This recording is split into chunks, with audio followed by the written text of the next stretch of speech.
Events ഉണ്ടാവും, act പ്രവർത്തികൾ ഉണ്ടാവും. അപ്പൊ അതില് ആക്ടുകൾ ഉണ്ടാവും. അതുകൊണ്ടാണ് things said or done. Things said or done. ചില ആൾക്കാർ വിളിച്ചു, ഇപ്പൊ ഇവൻ തന്നെ കൊല്ലൂടാ നിന്നെ തെണ്ടി എന്നൊക്കെ പറഞ്ഞിട്ടാണ് കുത്തിയത്. അപ്പൊ അത്രയും പറഞ്ഞ ആ വാക്കും ഒരു സ്റ്റേറ്റ്മെന്റ് ആണ്. അപ്പൊ ആ സ്റ്റേറ്റ്മെന്റ് അതിനോട് ചേർന്ന് നിൽക്കുന്ന ഒന്നും എന്ന പ്രവൃത്തിയോടൊപ്പം തന്നെ ഇവർ ഇങ്ങനെ പറഞ്ഞുകൊണ്ടാ ചെയ്തെന്നുള്ളതും റിലവന്റ് ആയിട്ട് വരാം. അപ്പൊ തിങ്സ് സെഡ് ഓർ ഡൺ, അവൻ ചെയ്ത കാര്യം, ഒപ്പം തന്നെ പിന്നെ അവൻ പറഞ്ഞ കാര്യം. അവൻ മാത്രമല്ല, ആ ചുറ്റുവട്ടത്തുണ്ടായിരുന്നവരും, ബൈസ്റ്റാൻഡേഴ്സ്. ഇല്ലസ്ട്രേഷനിൽ അത് പറയുന്നുണ്ട്. ബൈസ്റ്റാൻഡേഴ്സ് പറഞ്ഞ കാര്യം ഒക്കെ ചേർന്ന്. അപ്പൊ ഞാൻ പറഞ്ഞു വരുന്നത് ഇത്രയേ ഉള്ളൂ. ഒരു ഇവന്റ് എന്ന് പറയുന്നത്, ആ ഇവന്റ് അതിന്റെ ചുറ്റുമുള്ള കാര്യങ്ങളുമായിട്ട് ക്ലോസ്ലി കണക്റ്റഡ് ആണ്. സറൗണ്ടിങ് സർക്കംസ്റ്റാൻസസിലാണ് ഈ കാര്യം നടക്കുന്നത്. വളരെ റിമോട്ടായ, വളരെ സീക്രട്ടായ ഒരു സ്ഥലത്ത് വെച്ചാണെങ്കിൽ ആ സറൗണ്ടിങ് സർക്കംസ്റ്റാൻസസ് കുറവായിരിക്കും എന്നുള്ളൂ. എങ്കിലും അവിടെയും എന്തെങ്കിലുമൊക്കെ ചുറ്റുവട്ടത്തുണ്ടാവും. അപ്പോ അങ്ങനെ ഏത് വിഷയത്തിനെയും അതിന്റെ ചുറ്റുവട്ടത്തുള്ള വിഷയങ്ങളിൽ നിന്ന് വേർപെടുത്താനാവാത്ത വിധത്തിൽ ബന്ധപ്പെട്ട കുറച്ച് കാര്യങ്ങൾ ഉണ്ടാവും. ആ കാര്യങ്ങളെയാണ് റെസ്ജസ്റ്റ് എന്ന് പറയുന്നത്. അത് പ്രവൃത്തി ഉണ്ടാവാം, വാക്കുകൾ ഉണ്ടാവാം. പ്രവൃത്തിയാണ് ആക്ട്, വാക്കാണെങ്കിൽ സെഡ് എന്നുള്ള കൂട്ടത്തിൽ സ്റ്റേറ്റ്മെന്റ്സ്. അപ്പൊ ഇനിയിപ്പോ നിങ്ങൾ പറയേണ്ടത്, നിങ്ങൾ ഒരു ചോദ്യം ചോദിക്കുകയാണെങ്കിൽ വേണ്ടത് what do you understand by res gestae? അതാണ് ഒന്നാമത്തെ പോയിന്റ്. രണ്ടാമത്തെ പോയിന്റ് ആയിട്ട് സെക്ഷൻ 6 ഇത് ഹിയർസേ റൂളിനുള്ള എക്സെപ്ഷൻ ആണ്, രണ്ടാമത്തെ പോയിന്റ്. മൂന്നാമത്തെ point, res gestae consist of 2 types of evidence. ഒന്ന്, act as res gestae, conduct as res gestae. രണ്ട്, സ്റ്റേറ്റ്മെന്റ് ആസ് റെസ്ജസ്റ്റ്. രണ്ടും വിശദീകരിക്കുക.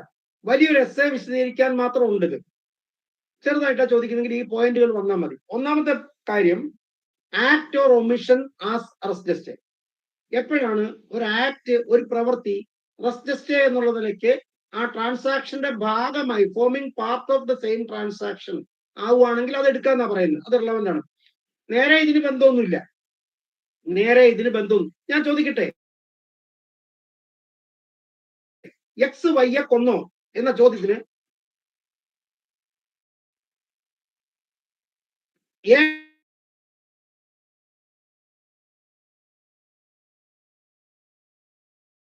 നിങ്ങൾ തെളിവായിട്ട് വരുന്നത് എന്ന് പറഞ്ഞ അമ്മൂമ്മ ഉരുണ്ടു വീണു, ഭ്രാന്താന്ന് പറയും നമ്മൾ. ഇത് വല്ല ബന്ധമുണ്ടോ? എക്സ് വയ്യെ കൊന്നോന്ന് ചോദിക്കുമ്പോ എന്ന് പറഞ്ഞ അമ്മൂമ്മ ഉരുണ്ടു വീണു നിങ്ങൾ പറഞ്ഞാല്, ഞാൻ നേരത്തെ പറഞ്ഞ പോലെ കോഴിക്കോട് മഴ പെയ്തോന്ന് ചോദിക്കുക കാറിന് വെളുപ്പാന്ന് പറയുന്ന പോലെയുള്ള ബന്ധമുള്ളൂ. ഇന്നാണ്. പക്ഷെ ബന്ധമുണ്ട്. എന്താ ബന്ധം? ഈ അമ്മൂമ്മ ഇത് കണ്ടു, എന്നിട്ട് ഓടുന്ന വഴിക്കാണ് വീണത്. അപ്പൊ ബന്ധായി. അപ്പൊ ഈ സാധനം തീരെ ഇറലവന്റ് അല്ല. അപ്പൊ അമ്മൂമ്മ വീണു എന്നത്, അമ്മൂമ്മ ഇത് കണ്ട് ഓടുന്ന വഴിക്കാണ് വീണത് എങ്കിൽ അമ്മൂമ്മയെ കൊണ്ടുവരൂ, കാര്യമല്ലോ. അമ്മൂമ്മയെ വിളിക്കാൻ കാര്യമല്ലോ. ഇപ്പൊ കണ്ടോ കണക്ഷൻ വന്നത്? This is the connection. ഇതാണ് സെക്ഷൻ 6 കണക്ഷൻ. അല്ലെങ്കിൽ അമ്മൂമ്മയെ കൊണ്ടൊന്നുമില്ല. ഇവിടെ എക്സ് വൈയെ കൊന്നു ചോദിക്കുമ്പോൾ അമ്മൂമ്മ വീണെന്ന് പറയുന്ന ആവശ്യമില്ല. പക്ഷേ ഇവിടെ കണക്ഷൻ കൊണ്ടുവരുന്നത് എങ്ങനെയാണ്? അവർ ആ സീനിൽ ഉണ്ടായിരുന്നു, അവരത് കണ്ട് ഓടിയതാണ്, ഓടിയ വഴിക്കാണ് അവർ വീണത് എങ്കിൽ അവര് റിലവന്റ് ആണ്. ഫേറ്റൽ ഇഷ്യൂ ആയിട്ട് കണക്ഷനായി. ഞാൻ പറഞ്ഞല്ലോ, കണക്ഷനാണ് പ്രശ്നം. 6 മുതൽ 16 വരെയുള്ള സെക്ഷൻസിൽ കണക്ഷനാണ് പ്രശ്നം. അപ്പൊ ഇതാ കണക്ഷൻ എസ്റ്റാബ്ലിഷ് ചെയ്തിരിക്കുന്നു. അപ്പൊ കണക്ഷൻ വേണം. അപ്പൊ ആക്ട് ഓർ ഒമിഷൻ ആസ് റെസ്ജസ്റ്റ് ആവണമെങ്കിൽ ആ പ്രവൃത്തി ആ ട്രാൻസാക്ഷന്റെ ഭാഗമായിരിക്കണം. ട്രാൻസാക്ഷന്റെ ഭാഗമായിരിക്കണമെങ്കിൽ 4 കാര്യങ്ങൾ വേണം. അത് നിങ്ങൾക്ക് ഓർക്കാൻ പറ്റും, ഓർത്താൽ മതി. ഓർത്തില്ല കുഴപ്പമൊന്നുമില്ല. Proximity of time, proximity of place, continuity of action and community of purpose. ഈ 4 കാര്യങ്ങൾ ഉണ്ടെങ്കിലാണ് ഒരു ആക്ഷൻ ട്രാൻസാക്ഷന്റെ ഭാഗമാകുന്നത്. പ്രോക്സിമിറ്റി ഓഫ് ടൈം, ആ സമയത്ത് തന്നെ സംഭവിച്ചതായിരിക്കണം. പ്രോക്സിമിറ്റി ഓഫ് പ്ലേസ്, ആ സ്ഥലത്ത് തന്നെ സംഭവിച്ചതായിരിക്കണം. കണ്ടിന്യൂറ്റി ഓഫ് ആക്ഷൻ, ആ ഒരു ആക്ഷന്റെ ഭാഗമായിട്ട് എല്ലാം ഒരുമിച്ച് കൂടി സംഭവിച്ചതായിരിക്കണം. കമ്മ്യൂണിറ്റി ഓഫ് പർപ്പസ്, ആ പൊതുവിൽ നടന്ന കാര്യത്തിനോട് ചേരുന്ന കാര്യമായിരിക്കണം ഇതും. അതിന്റെ ഭാഗമായിട്ടുണ്ട്. ഇപ്പൊ അമ്മൂമ്മ ഓടിയത് ഈ കൊലപാതകം കണ്ടിട്ടാണ്, പേടിച്ചിട്ടാണ്. അപ്പൊ ഇങ്ങനെയൊക്കെ വരുന്നിടത്താണ് ഈ ആക്ഷൻ. കോണ്ടക്ട് റെസ്ട്രിക്റ്റ് ആവുന്നതിന് നല്ല ഇല്ലസ്ട്രേഷൻ എന്ന് പറയുന്നത്, ഞാനൊന്നും പറഞ്ഞു, നല്ല ഇല്ലസ്ട്രേഷൻ എന്ന് പറയുന്നത് ഇല്ലസ്ട്രേഷൻ ഡി ആണ്. എന്താണ്? Series of transaction. ഓർമ്മയുണ്ടല്ലോ. അപ്പൊ എന്താ സംഭവം എന്ന് വെച്ചാല്, കേൾക്കുന്നുണ്ടല്ലോ, നിങ്ങൾ കേൾക്കുന്നുണ്ടല്ലോ, അതിന്റെ സെക്ഷൻ 6 ഇല്ലസ്ട്രേഷൻ ഡി ഉണ്ട്. ആ ഇല്ലസ്ട്രേഷൻ പറയുന്നത് എ എന്ന് പറയുന്ന ആള് സെഡിന് ഒരു സാധനം ഡെലിവറി ചെയ്തോന്ന ചോദ്യം. ഇതാണ്, ദാറ്റ്സ് എ ഫാക്ട് ഇഷ്യൂ. സാധനം സെഡിന് കൊടുത്തോന്ന ചോദ്യം. നിങ്ങളിപ്പോ തെളിവായിട്ട് വരുന്നത് ബി എന്ന് പറയുന്ന ആള് ഈ സാധനം സിക്ക് കൊടുത്തിട്ടുണ്ടെന്ന്. എന്താ കാര്യം? ചോദ്യം നിങ്ങൾക്ക് മനസ്സിലായോ ഞാൻ പറയുന്നത്? എ എന്ന് പറയുന്ന ആള് ഒരു പ്രത്യേക സാധനം സെഡിന് കൊടുത്തോ ഇല്ലയോ എന്നാണ് ചോദ്യം. നിങ്ങൾ തെളിവ് കൊണ്ടിരുന്നു. നിങ്ങളുടെ ഇപ്പൊ തെളിവ് കൊണ്ടിരുന്നു ബി എന്ന് പറയുന്ന ആള് ആ സാധനം സിക്ക് കൊടുത്തിട്ടുണ്ട്. ഒറ്റക്കാണെങ്കിൽ ഞാൻ നേരത്തെ പറഞ്ഞ പോലെ കാറിന്റെ നിറം വെളുപ്പാന്ന് പറഞ്ഞ കാര്യമാണ്. എ സെഡിന് കൊടുത്തിട്ടോ എന്ന് ചോദിക്കുമ്പോൾ ബി സിക്ക് ആ സാധനം കൊടുത്തിട്ടെന്ന് നിങ്ങൾ പറഞ്ഞാൽ ഒരു ബന്ധമില്ല. പക്ഷെ ബന്ധമുണ്ട്. എങ്ങനെയാണെന്ന് അറിയൂ? എ ഇത് ബിക്ക് കൊടുത്തു, ബി അത് സിക്ക് കൊടുത്തു, സി അത് സെഡിന് കൊടുത്തു എന്നാണ് സംഭവം. ഇതൊരു ചെയിനാണ്. അപ്പം ബി സിക്ക് കൊടുത്തോ എന്നുള്ളത് പ്രധാനമാണ്. ഇത് ഒരു ട്രാൻസാക്ഷന്റെ ഭാഗമാണ്. എ ബിക്ക് കൊടുത്തു, ബി സിക്ക് കൊടുത്തു, സി സെഡിന് കൊടുത്തു എന്നാണ് കേസ്. അപ്പൊ എ സെഡിന് കൊടുത്തു എന്നത് ത്രൂ ബി സി ആണ്. അപ്പൊ ബി സിക്ക് കൊടുത്തു എന്നുള്ളത് റെലവന്റ് ആണ്. ഇങ്ങനെയാണ് ആ കണക്ഷൻ വരുന്നത്. ഇവിടെ ഈ ബി സിക്ക് കൊടുത്തു എന്നുള്ള act foaming part of the same transaction എന്നുള്ള നിലയ്ക്ക് റെലവന്റ് ആവും. അതർവൈസ് റെലവന്റ് അല്ല. നമ്മൾ ചോദ്യമായിട്ടൊരു ബന്ധമില്ലാത്ത കാര്യമാണത്. എ സെഡിന് സാധനം കൊടുത്തെന്ന് ചോദിക്കുമ്പോൾ ബി സിക്ക് സാധനം കൊടുത്തു നിങ്ങൾ പറഞ്ഞാൽ പോയി പണി നോക്കാൻ പറയും. അതെന്തിനാ അതിവിടെ പറയേണ്ട ആവശ്യം? ബി സിക്ക് എന്തെങ്കിലും കൊടുത്തോട്ടെ, നമുക്കെന്താ എന്ന് നമ്മൾ സാമാന്യമായി ചോദിക്കും. പക്ഷെ ഇവിടെ ചോദിക്കാൻ പറ്റിയില്ല. കാരണം ഈ ബി സിക്ക് കൊടുത്തത് എ സെഡിന് കൊടുത്ത ട്രാൻസാക്ഷന്റെ ചെയിനിലെ ഒരു കണ്ണിയാണ്. എങ്കിൽ ബി സിക്ക് കൊടുത്തത് ഈസ് റെലവന്റ്. മനസ്സിലായി? ഇതാണ് ആക്ട് ഓർ ഒമിഷൻ ആസ് റെസ്റ്റെസ്റ്റ് എന്ന് പറയുന്നത്. അടുത്തത് സ്റ്റേറ്റ്മെന്റ് ആസ് റെസ്റ്റെസ്റ്റ്. ഞാനത് കൂടുതൽ വിശദീകരിക്കാൻ പോകുന്നില്ല. സ്റ്റേറ്റ്മെന്റ് ആസ് റെസ്റ്റെസ്റ്റ് ആണ് നമ്മൾ ഹിയർസയുടെ എക്സെപ്ഷൻ എന്ന് പറയുന്നത്. അതിന് കുറെ കണ്ടീഷൻസ് ഉണ്ട്. നിങ്ങളുടെ പുസ്തകങ്ങളിലൊക്കെ അത് കാണും. ഒരു സ്റ്റേറ്റ്മെന്റ് അതിലാവാൻ ഒരു കാര്യം മാത്രമേ ഉള്ളൂ. അമേരിക്കയിൽ ഈ സ്റ്റേറ്റ്മെന്റ് റെസ്റ്റെസ്റ്റയുടെ ഭാഗമായി സ്വീകരിക്കുന്നതിനെ കുറിച്ച് പറയുന്ന ആ ഒരു ടെർമിനോളജി അത് മാത്രം പറയാം. അത് കേൾക്കുമ്പോൾ നിങ്ങൾക്ക് മനസ്സിലാവും. ഒരുപാട് കേസുകളൊക്കെ ഇതിനകത്ത് വിശദീകരിക്കാനുണ്ട്. ഒരു എസ് ആണെങ്കിൽ വളരെ വിശദമായ കേസ് ഒക്കെ വെച്ച് പറയണം. എക്സൈറ്റഡ് അട്ടറൻസ് റൂൾ എന്ന് പറയും.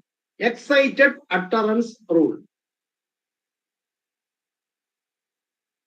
ഒരു സ്റ്റേറ്റ്മെന്റ് ആയി റിലവന്റ് ആവണമെങ്കിൽ that should be an excited utterance. ആ സംഭവത്തിന്റെ കോണ്ടെക്സ്റ്റിൽ പെട്ടെന്ന് എക്സൈറ്റഡ് ആയി ഒന്നും ആലോചിക്കാതെ പറഞ്ഞ ഒരു സ്റ്റേറ്റ്മെന്റ് ആണെങ്കിൽ ഹിയർസേ ആണെങ്കിലും അഡ്മിസിബിൾ ആണ്. എന്ന് പറഞ്ഞാൽ പറഞ്ഞ ആൾ തന്നെ പറയണമെന്നില്ല. അത് കേട്ട ഒരാൾ വന്ന് പറഞ്ഞാലും മതി. എന്താ ഉദാഹരണം എന്നറിയോ നിങ്ങൾക്ക്? ഈ ഹിയർസേ എന്ന് പറഞ്ഞാൽ എന്താണെന്ന് നിങ്ങൾക്ക് പിടിയിട്ടുണ്ട്. എനിക്കത് കൂടുതൽ സംസാരിക്കാൻ സമയമില്ലാത്തതുകൊണ്ട് ഞാൻ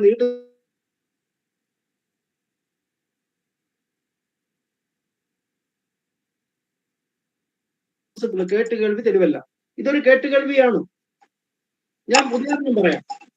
അപ്സ്റ്റേറിൽ രണ്ടാമത്തെ നിലയിൽ അല്ലെങ്കിൽ ഫസ്റ്റ് ഫ്ലോറിൽ വെച്ചിട്ട് പിന്നെ ഭർത്താവ് ഭാര്യയെ കൊല്ലുന്നു. കണ്ടു നിൽക്കുന്ന കുട്ടി അച്ഛൻ അമ്മയെ കൊല്ലുന്നതെന്ന് വിളിച്ചു പറയുന്നു. താഴെ നിൽക്കുന്ന റോഡിൽ നിൽക്കുന്ന ആളിത് കേൾക്കുന്നു. ഇപ്പൊ കോടതിയിൽ വന്നേക്കുന്നത് ഈ ആളാണ്. ഈ ആള് പറയുന്നു, കുഞ്ഞ് അച്ഛൻ അമ്മയെ കൊല്ലുന്നേ എന്ന് പറഞ്ഞത് ഞാൻ കേട്ടു. അപ്പോ ആ അച്ഛനാണ് അമ്മയെ കൊല്ലുന്നതിന്റെ പ്രധാനപ്പെട്ട തെളിവാണ്. ഡിഫൻസ് എതിർക്കുന്നു. സ്വീകാര്യമല്ല എവിഡൻസ്. കാരണം ഇത് ഹിയർസയാണ്. അച്ഛൻ അമ്മയെ കൊല്ലുന്നേ എന്ന് പറഞ്ഞത് കുട്ടിയാണ്. കുട്ടി പറയുന്നത് ഇയാള് കേട്ടതേ ഉള്ളൂ. അപ്പൊ ഇയാള് കേട്ടുകേൾവിയാണ്. അതെങ്ങനെ സ്വീകരിക്കും? ഇതാണ് പ്രശ്നം. ഇത് സ്വീകരിക്കണമെങ്കിൽ സെക്ഷൻ 6 വേണം. 6 കുട്ടിയുടെ എക്സൈറ്റഡ് അട്ടോറൻസ് ആണത്. അത് ആ ട്രാൻസാക്ഷന്റെ ഭാഗമാണ്. അത് കേട്ടയാളെന്നുള്ള നിലയ്ക്ക് ഇത് പറയാം. എന്നാൽ സപ്പോസ് കുട്ടി അവിടെ നിന്ന് ഇറങ്ങി ഓടി താഴേക്ക് വന്നു. ഇത് കണ്ട് കുട്ടി ഓടി താഴെ ഇറങ്ങി വന്നു. ഇറങ്ങി വന്നിട്ട് കുറച്ചു നേരം കഴിഞ്ഞപ്പോൾ അതിലേക്കൂടെ വന്ന ഒരാളോട് അച്ഛൻ അമ്മയെ കൊന്നിട്ടിരിക്കുന്നുണ്ട് മുകളിൽ എന്ന് പറയുന്നു. ഈയാണ് കോടതിയിൽ വന്നിട്ട് ഇപ്പൊ ഇത് പറയാം, ഞാൻ അതിലെ വന്നപ്പോ ആ കുട്ടി അവിടെ കരഞ്ഞോണ്ടിരിക്കുന്നുണ്ടായിരുന്നു, ഞാൻ ആ കുട്ടിയോട് എന്താ മോളെ കരയുന്നു ചോദിച്ചു. അപ്പൊ കുട്ടി പറഞ്ഞു അച്ഛൻ അമ്മയെ കൊന്നു, മുകളിലുണ്ടെന്ന് പറഞ്ഞു. ഞാൻ പോയി നോക്കിയപ്പോ കണ്ടു. ഈ എവിഡൻസ് സ്വീകാര്യമല്ല. ഈ എവിഡൻസ് സ്വീകാര്യമല്ല. വ്യത്യാസം മനസ്സിലായി ഞാൻ വിചാരിക്കുന്നു.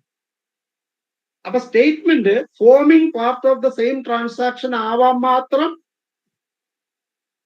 എക്സൈറ്റഡ് അട്ടറൻസ് ആണെങ്കിൽ മാത്രമേ ഒരു സ്റ്റേറ്റ്മെന്റ് റെസ്റ്റസി ആവുള്ളൂ. കോണ്ടംപറേനിയസ് സ്റ്റേറ്റ്മെന്റ് എന്താ പറയുന്നത്? The statement must have been made contemporaneously with the act, that is made either during or immediately before or after the occurrence, but not at such an interval from it as to allow chances of fabrication. ആലോചിച്ച് മാറ്റം വരുത്താൻ ഒരു story മെനയാനുള്ള സമയം അതിനിടയ്ക്ക് ഉണ്ടാവരുത്. അങ്ങനെ ഉണ്ടായാൽ അത് ഹിയർസേ ആയി പോകും. അതുകൊണ്ട് നാരോ തിന്നായിട്ടുള്ള ഒരു ലൈനാണ് ഇത് തമ്മിലുള്ളത്. തൊട്ട് മുൻപാണെങ്കിൽ അത് അക്സെപ്റ്റബിൾ ആവും, ഒരല്പം കഴിഞ്ഞാൽ അക്സെപ്റ്റബിൾ ആവില്ല. സംഭവിച്ചിരുന്നു ഒരു കേസ്, കുട്ടി കരഞ്ഞോണ്ടിരിക്കുന്നു. ഞാൻ ഈ പറഞ്ഞ പോലെ തന്നെ സംഭവിച്ചു. കുട്ടി കരഞ്ഞോണ്ടിരിക്കുന്നു. കരഞ്ഞോണ്ടിരുന്ന കുട്ടിയുടെ അടുത്തൂടെ കുറച്ച് കഴിഞ്ഞപ്പോൾ ഒരാൾ വന്നു. അയാൾ ചോദിച്ചു എന്താ കരയുന്നതെന്ന് ചോദിച്ചു. അപ്പൊ കുട്ടി പറഞ്ഞു കുറച്ചു മുമ്പ് അതിലെ പോയ ഒരാൾ എന്നെ ഉപദ്രവിച്ചു എന്ന് പറഞ്ഞു. എക്സ് എന്ന് പറഞ്ഞ ആൾ എന്നെ ഉപദ്രവിച്ചു എന്ന് പറഞ്ഞു. എക്സിനെ ട്രേസ് ചെയ്ത് പിടിച്ചു. ഇതാണ് കേസ്. ഏറ്റവും പ്രധാനപ്പെട്ട സാക്ഷി ഈ പറഞ്ഞ ആളാണ്. ആള് പറയാണ് ഞാൻ ചോദിച്ചപ്പോൾ കുട്ടി ഇങ്ങനെ പറഞ്ഞു. That evidence is not acceptable, that is hearsay. കാര്യം അവിടെ സമയം പോയി. അപ്പൊ കുട്ടിക്ക് എക്സിനെ കുറിച്ച് ആലോചിച്ച് വിരോധം ഉണ്ടെങ്കിൽ ചേർക്കാനുള്ള സമയം കിട്ടി. അപ്പൊ ചാൻസസ് ഓഫ് ഫാബ്രിക്കേഷൻ വന്നു, എവിഡൻസ് അഡ്മിസിബിൾ അല്ല. അപ്പോ ദിസ് ഈസ് റെസ്റ്റ്ലെസ് സ്റ്റേ. ഞാൻ ആ ഭാഗം അവിടെ അവസാനിപ്പിക്കുകയാണ്. നിങ്ങൾ എഴുതുകയാണെങ്കിൽ വരേണ്ടത് what is restless stay? Restless stay as exception to hearsay rule, conduct as restless stay, statement as restless stay. ഇത്രയും കാര്യങ്ങളാണ് അതിനകത്ത് വരേണ്ടത്. Excited utterance rule. ഒറ്റ ഡൗട്ട് ചോദിച്ചോളൂ, ചെറിയ ഡൗട്ട് സാർ, ഒരു ചെറിയ ഡൗട്ട് ചോദിച്ചോളൂ സാറേ. പെട്ടെന്ന് സാറേ സെയിം ടൈമിലും ആ സെയിം പ്ലേസിലും ആവണമെന്ന് നിർബന്ധമാണ് അല്ലേ? അതെ, സെയിം പ്ലേസും സെയിം ടൈമും. ഞാൻ വിശദീകരിക്കാൻ സമയമില്ലാത്തതുകൊണ്ടാണ്. സെയിം പ്ലേസ് എന്നും സെയിം ടൈം എന്നും പറയുന്നതൊക്കെ കമ്പാരിറ്റീവ് ആണ്. Depends upon the facts and circumstances. ഇപ്പൊ ഒരു കോൺസ്പിറസി ആണെന്ന് വിചാരിക്കുക. ഒരു കോൺസ്പിറസി ആണെങ്കിൽ ചിലപ്പോൾ ഒരു 3 മാസം കൊണ്ടായിരിക്കും കോൺസ്പിറസി നടന്നിട്ടുണ്ടാവുക. അപ്പോഴും അത് റെസ്റ്റസി ആവും. കാരണം ഈ 3 മാസം പീരീഡ് കൊണ്ട് മെല്ലെ മെല്ലെ വിവിധ സ്ഥലങ്ങളിലായിട്ടാണ് കോൺസ്പിറസി നടന്നതെങ്കിൽ ആ ടൈം കോൺസ്പിറസി 3 മാസമാണ്. ഈ കോൺസ്പിറസി ഇന്ത്യ ഗവൺമെന്റിനെതിരെ, ഇന്ത്യ ഗവൺമെന്റിനെ തകർക്കാനുള്ള ഒരു കോൺസ്പിറസി ആണെന്ന് വിചാരിക്കുക. അങ്ങനെയാണെങ്കിൽ ഒരാള് ചെന്നൈയിലും ഒരാള് ബാംഗ്ലൂരിലും ഒരാള് ഡൽഹിയിലും ഒരാള് ജമ്മു കാശ്മീരിലും ഇരുന്നായിരിക്കും ഇത് പ്ലാൻ ചെയ്തിട്ടുണ്ടാവുക. അപ്പൊ പ്ലേസും അത്രയും വലുതാവും. അപ്പൊ ടൈമും പ്ലേസും എന്ന് പറയുന്നത് വളരെ വലുതാവാം, തീരെ ചെറുതാവാം. ചിലപ്പോൾ ഒരു ചെറിയ സ്പോട്ടിൽ ഞങ്ങളുടെ മൂഴിക്കൽ വെച്ചിട്ട് നടന്നു എന്ന് പറയുമ്പോൾ അത്ര ചെറിയൊരു സ്ഥലമായി. അതല്ല ഈ ഇന്ത്യ ഒട്ടാകെ വെച്ചിട്ടാണ് ഇത് നടന്നതെന്നും വരാം. എന്തായാലും ആ സെയിം പ്ലേസ് എന്ന് പറയുമ്പോൾ പ്ലേസ് ഡിഫറെന്റ് ആവാം, അതിന്റെ എക്സ്റ്റെന്റ് വലുതാവാം, ചെറുതാവാം. അതൊക്കെ ആ വിഷയത്തിന്റെ നേച്ചർ അനുസരിച്ച് മാറും. ഞാൻ കൂടുതൽ ഇപ്പൊ പറയാൻ സമയമില്ലാത്തതുകൊണ്ടാണ്. ഇതൊക്കെ നല്ല ചോദ്യങ്ങളാണ്. ക്ലാസ് എടുക്കുകയായിരുന്നു. ഏതാ ഒറ്റ കാര്യം sir,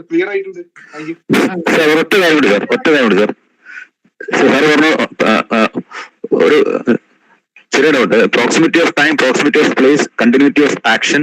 what was the fourth point sir? Community of purpose. Community of purpose. Community of purpose എന്ന് പറഞ്ഞാൽ ഒരേ ഉദ്ദേശം, ആ സംഭവത്തിനോട് ചേർന്ന്, എന്ന് വെച്ചാൽ സെപ്പറേറ്റ് അല്ല. ഇതാണ് ഉദ്ദേശിക്കുന്നത്. 4 കാര്യങ്ങൾ അങ്ങനെ പറഞ്ഞതേ ഉള്ളൂ. ഇതൊക്കെ നിങ്ങൾ എഴുതിയാൽ വളരെ നല്ലത്. ഇത്രയും പോയിന്റ് ഒക്കെ വന്നാൽ ഭയങ്കര നല്ലത്. ഇതിന്റെ പകുതി വന്നാലും നല്ലത്. അത്രയും ഉള്ളൂ, കുഴപ്പമില്ല. കാരണം മിക്കവാറും ഇത് എപ്പോഴും ചോദിച്ചു കാണാറ് ഒരു ഷോർട്ട് നോട്ട് ആയിട്ടാണ്. ഈ എല്ലാ കാര്യങ്ങളും ഉൾക്കൊള്ളിച്ചാൽ വളരെ ഭംഗിയായിരിക്കും. Okay. Section 7 provides for occasion, cause or effect etcetera. ഞാൻ വിശദീകരിക്കുന്നില്ല, അത് അത്ര പ്രധാനപ്പെട്ടതല്ല, നിങ്ങൾക്ക് വരാൻ സാധ്യതയില്ല. ഫാക്ട് ഇൻ ഇഷ്യൂവിന്റെ ഒക്കേഷനോ കോസോ ഇഫക്റ്റോ ആയി വരുന്ന കാര്യങ്ങളൊക്കെ റിലവന്റ് ആണെന്ന് സെക്ഷൻ 7 പറയും. സെക്ഷൻ 8 പറയുന്നത് മോട്ടീവ് പ്രിപ്പറേഷൻ കോണ്ടക്ട്. സെക്ഷൻ 8 പറയുന്നത് മോട്ടീവ് പ്രിപ്പറേഷൻ കോണ്ടക്ട്. അപ്പോ എന്തായി നമ്മൾ പറഞ്ഞു 6 മുതൽ 16 വരെയുള്ള സെക്ഷനിൽ ഫാക്ട് ഇൻ ഇഷ്യൂവുമായിട്ടുള്ള കണക്ഷൻ ആണ് പറയുന്നത്. അപ്പൊ റെസ്റ്റ്ലെസ് എങ്ങനെയാണ് കണക്ഷൻ ആയി വന്നതെന്ന് ഞാൻ പറഞ്ഞു. ഒക്കേഷനോ കോസോ ഇഫക്റ്റോ കൊണ്ട് സെക്ഷൻ 7 ആ കണക്ഷൻ വരും. സെക്ഷൻ 8 മോട്ടീവ് പ്രിപ്പറേഷൻ കോണ്ടക്ട്, ഈ 3 കൊണ്ട് കണക്ഷൻ വരും. എന്ന് പറഞ്ഞാൽ ഏതിന്റെ മോട്ടീവ്? ഫാക്ട് ഇൻ ഇഷ്യൂവിന്റെ മോട്ടീവ്, ഫാക്ട് ഇൻ ഇഷ്യൂവിന് വേണ്ടിയുള്ള പ്രിപ്പറേഷൻ, ഫാക്ട് ഇൻ ഇഷ്യൂവുമായി ബന്ധപ്പെട്ട കോണ്ടക്ട്. ഈ 3 കാര്യങ്ങൾ ആണ് സെക്ഷൻ 8 ഈ സെക്ഷൻ 8 വരുന്നതില് ഓർമ്മയുണ്ടല്ലോ, കംപ്ലൈന്റ് ആസ് കോണ്ടക്ട് ഈ പറഞ്ഞ ഇതിൽ വരുന്നതും അത് ഓർമ്മയുണ്ടാവണം. Statement as conduct. Statement as conduct എന്ന് പറയുന്നത് accompanying or explaining conduct, statement affecting conduct ഒക്കെ ഓർമ്മയുണ്ടല്ലോ. അതാണ് സെക്ഷൻ 8. ഇവിടെ ഒരു ചോദ്യം നിങ്ങൾക്ക് വേണ്ടിയിട്ട്, ഇത് കുറച്ച് ഒരു ലെവൽ മാറിയിട്ടുള്ള തരത്തിലുള്ള ഡിസ്കഷനിലേക്കാണ്. എന്തായാലും കോണ്ടക്ട് എന്ന് പറയുന്നത് ഒരു നിങ്ങൾക്ക് ചോദിക്കാൻ ചാൻസ് ഇല്ല, മനസ്സിൽ വെക്കാൻ വേണ്ടി ഞാൻ ചെറിയൊരു സൂചന തരാം. സെക്ഷൻ 8 ഒരു പ്രധാനപ്പെട്ട സെക്ഷൻ ആണ്. അതിനകത്ത് ഒരു പ്രശ്നം എന്ന് പറയുന്നത് കോണ്ടക്ട് ആണ്.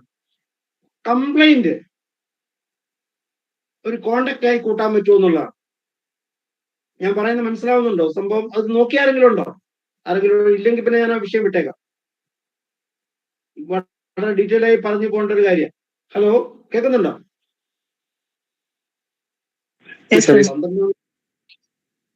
ആ വിഷയം വിട്ടാ പോരെ? കംപ്ലൈന്റ് കോണ്ടാക്ട് തന്നെയാണ്. എന്താ സംഭവം എന്ന് ചോദിച്ചാൽ പ്രശ്നം ഇത്രയേ ഉള്ളൂ. ഒരു സംഭവം ഉണ്ടായി, ഇപ്പോ ഒരു സെക്ഷൽ ഒഫൻസ് അങ്ങനത്തെ ഒരു കാര്യം ഉണ്ടായിട്ട് ആ കുട്ടി പുറത്ത് വന്ന് കംപ്ലൈന്റ് ചെയ്തു ഒരാളോട്, അമ്മയോട് വന്ന് പറഞ്ഞു. അമ്മ ഇപ്പൊ തെളിവ് കൊടുക്കാൻ വരുമ്പോ ഹിയർസേ ആവും പോകും എന്നുള്ള ചോദ്യം. ഈ ഹിയർസേ ആണ് ഇതിനകത്തൊക്കെ ഇഷ്യൂ.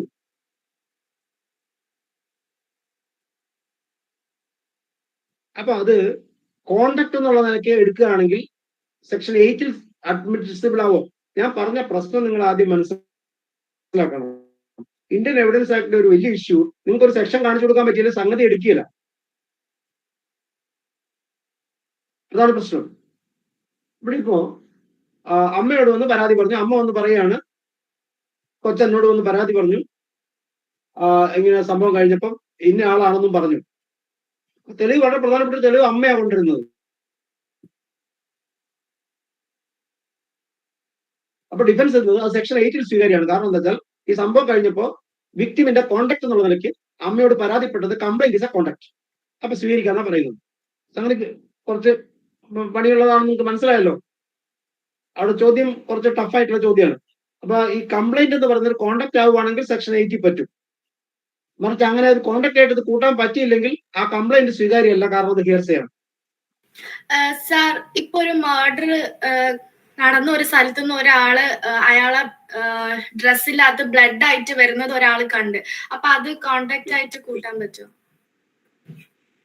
നിങ്ങൾ കണ്ടതും കേട്ടതുമായിട്ടുള്ള ഏത് കാര്യവും നിങ്ങൾക്ക് പറയാം. നിങ്ങൾ എന്താ പറയാൻ പറ്റുന്നത്? ഇവര് ചോദിച്ച ചോദ്യം കുറച്ചുകൂടെ കഴിഞ്ഞു വരുന്നത്, എങ്കിലും ആ ചോദ്യം വന്നുകൊണ്ട് ഇപ്പൊ തന്നെ പറയാം. ഒരു വിറ്റ്നസിനെ വിളിക്കുന്നത് എന്തിനാണ്? ആദ്യം തന്നെ, what is expected of a witness to testify? എന്താണ് വിറ്റ്നസ് ടെസ്റ്റിഫൈ ചെയ്യേണ്ടത്? എന്താ വന്ന് പറയേണ്ടത്? എക്സാമിനേഷൻ ഓഫ് വിറ്റ്നസസ് എന്ന് പറയുന്ന ഭാഗത്തേക്ക് ഇത് വിശദീകരിക്കുന്നുണ്ട്. Section 59 and 60 oral evidence. 60 പറയുന്നത് oral evidence must be direct എന്ന് പറഞ്ഞാൽ ഒരു വിറ്റ്നസിനെ വിളിക്കുന്നത് ഞാൻ കണ്ടു, ഞാൻ കേട്ടു, ഞാൻ അറിഞ്ഞു എന്ന് പറയാനാണ്. അയാളുടെ സ്വന്തം എക്സ്പീരിയൻസിലുള്ള ഒരു കാര്യമാണ് അയാൾ പറയേണ്ടത്.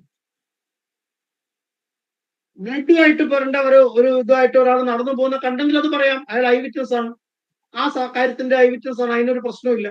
പ്രശ്നം അങ്ങനെ ബ്ലഡുമായി നടന്നു പോകുന്ന ഒരാള് നിങ്ങൾ കണ്ടു, നിങ്ങൾ നല്ലൊരു സാക്ഷിയാണ്. എന്തിന്റെ സാക്ഷി? നിങ്ങൾ കണ്ടതിന്റെ സാക്ഷി. എന്താ നിങ്ങൾ കണ്ടത്? ബ്ലഡുമായിട്ട് ഉള്ള ഷർട്ടിട്ട് പോകുന്ന ഒരാളെ കണ്ടു. ഓക്കെ, അത്രത്തോളം നല്ലത്. എന്നാൽ ആ ആള് പോകുന്ന വഴിക്ക് നിങ്ങളോട് പറഞ്ഞു, ഞാൻ അവനെ തട്ടി എന്ന് നിങ്ങളോട് പറയുന്നു. അപ്പൊ നിങ്ങൾ പറയുന്നു, അയാൾ പോകുന്ന വഴിക്ക് ഞാൻ എക്സിനെ തട്ടി എന്ന് എന്നോട് പറഞ്ഞു. ഇത് ഹിയർസയാണ്. കണ്ടെന്ന് നിങ്ങൾക്ക് പറയാം, എക്സിനെ തട്ടി എന്ന് അയാൾ പറഞ്ഞു എന്നും പറയാം, അതിന് പ്രശ്നമില്ല. പക്ഷെ എക്സിനെ തട്ടി എന്നുള്ള കാര്യത്തിന് തെളിവാവില്ല. എക്സിനെ തട്ടി എന്ന കാര്യത്തിന് തെളിവാവണമെങ്കിൽ അത് ഇയാൾ കേട്ടതാണ്, ഇയാൾ കണ്ടില്ല. ഞാൻ പറയുന്ന പ്രശ്നം മനസ്സിലാവുന്നുണ്ടോ? നിങ്ങൾ കണ്ടതും നിങ്ങൾ കേട്ടതും നിങ്ങൾക്ക് പറയാം.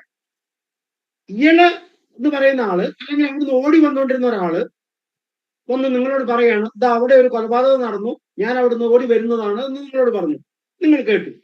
നിങ്ങൾ ആ കാര്യം കോടതി വന്ന് പറയാണ്, ഞാൻ ഒരാൾ ഓടി വരുന്ന കണ്ടു, അയാള് ഓടിപ്പോകുന്ന വഴിക്ക് എന്നോട് പറഞ്ഞു, അതാ അവിടെ എക്സ് വയ്യ കൊല്ലുന്നു എന്ന് പറഞ്ഞു. ഈ വിവരം നിങ്ങൾ കോടതി വന്ന് പറയാണ്. ഈ വിവരം അഡ്മിസിബിൾ അല്ല. അഡ്മിസിബിൾ അല്ലാത്തതിന്റെ കാരണം നിങ്ങളത് കണ്ടില്ല. ഈ ഓടി വരുന്ന ആള് പറഞ്ഞ കാര്യം നിങ്ങൾക്ക് അറിയൂ. അതിനെയാണ് ഹിയർസേ എന്ന് പറയുന്നത്. അത് സ്വീകാര്യമല്ല. ആ ഓടി വന്ന ആള് തന്നെ കോടതി വന്ന് പറയണം, ഞാൻ കണ്ടു എക്സ് വൈയെ കൊല്ലുന്നത്, അപ്പൊ സ്വീകാര്യമാണ്. എക്സ് വൈയെ കൊല്ലുന്നത് കണ്ട ഒരാള് എന്നോട് പറഞ്ഞിട്ട് ഞാൻ കോടതി പോയി പറഞ്ഞാൽ അപ്പൊ ഹിയർസേ ആയി. ഇതാണ് കാര്യം. ഗോവിന്ദസ്വാമി കേസിൽ എന്താ സംഭവിച്ചത്? ഗോവിന്ദസ്വാമി കേസിൽ സംഭവിച്ചെന്താന്ന് വെച്ചാൽ, ആ ട്രെയിനിൽ യാത്ര ചെയ്തുകൊണ്ടിരുന്ന ഒരു യാത്രക്കാരനെയാണ് പ്രോസിക്യൂഷൻ ഹാജരാക്കിയത്. അയാൾ പറഞ്ഞു അവിടെ നടന്ന സംസാരങ്ങൾ ഇങ്ങനെയൊക്കെ ആയിരുന്നു. അപ്പൊ അവിടെ വേറെ രണ്ടുപേരും തമ്മിൽ സംസാരിച്ച കാര്യം ഗോവിന്ദസ്വാമിയായിട്ട് പറഞ്ഞു. ഇത്തരത്തിലുള്ള ചില സ്റ്റേറ്റ്മെന്റ്സ് ആണ് അയാൾ പ്രൂവ് ചെയ്യാൻ വന്നത്. അപ്പൊ അത് റെസ്റ്റസേ ആവുമെങ്കിൽ സ്വീകാര്യമാവും, പക്ഷെ റെസ്റ്റസേ അല്ലെങ്കിൽ ഹിയർസേ ആവും. അപ്പൊ സ്വീകാര്യാവില്ല. ഒരു കാര്യം മാത്രം പറയാം, ഇങ്ങനെ ക്രാഷായിട്ട് ഇത്രത്തോളം വിശദമായിട്ട് നമുക്ക് സംസാരിക്കാൻ പറ്റില്ല. ഇത് വളരെ ടെക്നിക്കലും ഭയങ്കര സമയമെടുത്ത് പഠിക്കേണ്ടതാണെന്ന് സൂചിപ്പിക്കാൻ വേണ്ടി മാത്രം. നല്ല വിഷയമാണിത്. ഇത് ലൈറ്റായി കാണേണ്ട ഒരു വിഷയമല്ല. അതെനിക്ക് മനസ്സിലായി നിങ്ങൾക്കത് തോന്നിയെന്ന്. കാരണം 100 പേരെ കണ്ടതും അങ്ങനെ തന്നെ നിൽക്കുന്നുണ്ട്, ഒരാൾ പോലും കുറഞ്ഞിട്ടില്ല. ഓക്കെ, നമുക്ക് പറ്റുന്നിടത്തോളം പോവാം. അപ്പൊ സെക്ഷൻ 8 ഞാൻ അവിടെ നിർത്തുകയാണ്. സെക്ഷൻ 8 കോണ്ടക്ട് റിലവന്റ് ആവും. ആ കോണ്ടക്ട് റിലവന്റ് ആവുമ്പോൾ അതിനകത്ത് കംപ്ലൈന്റ് വരുമോ സ്റ്റേറ്റ്മെന്റ്സ് വരുമോ എന്നൊക്കെയുള്ള ഇഷ്യൂ ഉണ്ട്. തൽക്കാലം നിങ്ങൾക്ക് പരീക്ഷയ്ക്ക് വരാൻ ചാൻസ് ഇല്ലാത്തതുകൊണ്ട് ഞാൻ വിടുക. സെക്ഷൻ 9 ഒരു പ്രധാനപ്പെട്ട സെക്ഷനാണ്. അതിനകത്ത് ഒരു കാര്യമുണ്ട്. സെക്ഷൻ 9 വരുന്ന സാധനങ്ങൾ എന്ന് പറയുന്നത് ഇൻട്രൊഡക്ടറി, എക്സ്പ്ലനേറ്ററി കാര്യങ്ങളൊക്കെ പറ്റും. ടൈം ആൻഡ് പ്ലേസ് ഫിക്സ് ചെയ്യാനുള്ളത് പറ്റും. റിലേഷൻ ഓഫ് പാർട്ടീസ് കാണിക്കാനുള്ളത് പറ്റും. ഇത്ര കുറച്ചധികം ഐറ്റംസ്, 5 ഐറ്റംസ് സെക്ഷൻ 9 പറ്റും. അതിൽ ഒരായി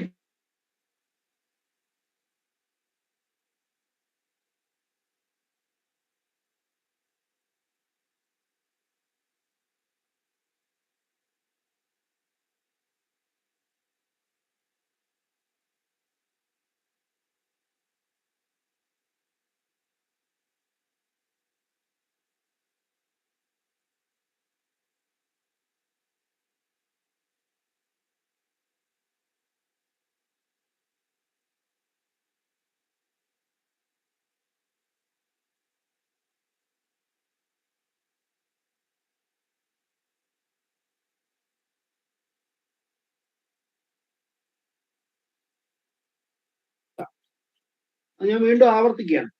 section 9. Section 10 evidence to prove conspiracy. അതും നിങ്ങളെ സംബന്ധിച്ച് അങ്ങനെ ചോദിക്കാറില്ല. എന്തായാലും കോൺസ്പിരസി എന്ന് പറഞ്ഞാൽ എന്താണ് അർത്ഥം, അതേപോലെ തന്നെ എപ്പോഴാണ് എവിഡൻസിന്. ആർ വേഴ്സസ് ബ്ലേക്ക് എന്ന് പറയുന്ന ഒരു കേസ് ഉണ്ടായിരുന്നു. ആ ആർ വേഴ്സസ് ബ്ലേക്കും സെക്ഷൻ 10 തമ്മിലൊരു കമ്പാരിസൺ ഒക്കെയാണ്. നോക്കാൻ വേണ്ടി പറയാനേ എനിക്ക് പറ്റുള്ളൂ. വരാൻ ചാൻസ് അത്ര ഇല്ല. നിങ്ങളുടെ അടുത്ത് നിങ്ങളുടെ പുസ്തകങ്ങളിൽ ഉണ്ടെങ്കിൽ ജസ്റ്റ് നോക്കിക്കോളൂ. ആർ വേഴ്സസ് ബ്ലേക്ക് ഇപ്പൊ നിലവിൽ ഇന്ത്യയിൽ ആപ്ലിക്കബിൾ ആണോ എന്നുള്ളതാണ് അതിനകത്ത് legal issue. R versus Blake applicable ആണെന്നുള്ളതാണ് ഉത്തരം. അതിന് വേറെ പ്രശ്നമൊന്നുമില്ല. Carrying out in furtherance of ഇപ്പോ ഇതിനകത്ത് ഒരു ചോദ്യം മാത്രം, ഒരു ചോദ്യം മാത്രമാണ് അതിനകത്ത് പ്രശ്നമുള്ളത്. Suppose post arrest confession, post arrest confession by a co accused. കോൺസ്പിറസിയിൽ പാർട്ടായിരുന്ന ഒരാളെ പിടിച്ചു, അയാൾ കൺഫസ് ചെയ്തപ്പോൾ ബാക്കിയുള്ളവരുടെ പേരും കൂടി പറഞ്ഞു. അവർക്കെതിരെ ഇത് എവിഡൻസ് ഉപയോഗിക്കാൻ പറ്റുമെന്ന ചോദ്യം, ഈ എവിഡൻസ് ഉപയോഗിക്കാൻ പറ്റുമെന്ന ചോദ്യം. ഇയാൾ കൺഫസ് ചെയ്തു, ഈ കൺഫെഷൻ മറ്റുള്ളവർക്കെതിരെ ഉപയോഗിക്കാൻ പറ്റും, പറ്റിയെന്നുള്ളതാണ് ഉത്തരം. സെക്ഷൻ 10 അത് വരികയില്ല. വരാത്തതിന്റെ കാരണം വെച്ചാൽ ഇൻ ഫർദറൻസ് ഓഫ് കോൺസ്പിറസി ഇയാൾ ചെയ്ത കാര്യം മാത്രമേ സെക്ഷൻ 10 റെലവന്റ് ആവുള്ളൂ. ഇൻ ഫർദറൻസ് അല്ലല്ലോ കൺഫെഷൻ നടത്തിയത്. കോൺസ്പിറസി നടത്താൻ വേണ്ടിയിട്ട് ഉപയോഗപ്രദമായ രൂപത്തിൽ അയാൾ ചെയ്ത കാര്യങ്ങളുടെ അകത്ത് അയാൾ എഴുതിയ ലെറ്റർ, അയാൾ പറഞ്ഞൊരു കാര്യം, അതിനകത്ത് മറ്റവരുടെ പേരുണ്ടെങ്കിൽ ആ പേരുകാർക്കെതിരെയും കൂടി ഈ എവിഡൻസ് ഉപയോഗിക്കാം, സെക്ഷൻ 10 ഉപയോഗിക്കാം. പക്ഷേ അറസ്റ്റ് ചെയ്യപ്പെട്ട് കഴിഞ്ഞ് കോൺസ്പിറസി ആയിട്ട് ബന്ധമില്ലാത്തൊരു കാര്യത്തിന് വേണ്ടി അയാൾ ചെയ്തൊരു പ്രവൃത്തി അല്ലെ പറഞ്ഞൊരു വാക്ക് സെക്ഷൻ 10 പ്രകാരം ഉപയോഗിക്കാൻ പറ്റില്ല എന്നുള്ളതാണ് കോൺസ്പിറസിയുടെ പ്രശ്നം. നിങ്ങൾ പറ്റുമെങ്കിൽ അത് കേട്ടാൽ മതി, ഇല്ല വിട്ടേക്കൂ, അത് അങ്ങനെ ചോദിച്ചോളണമെന്നില്ല. Section 11 is important. Section 11 is very important. നിങ്ങളെ സംബന്ധിച്ചിടത്തോളം പരീക്ഷ പ്ലീ ഓഫ് അലിബൈ ഈ പറഞ്ഞ സെക്ഷൻ 11 ഇൻകൺസിസ്റ്റന്റ് ഫാക്ട്സ്.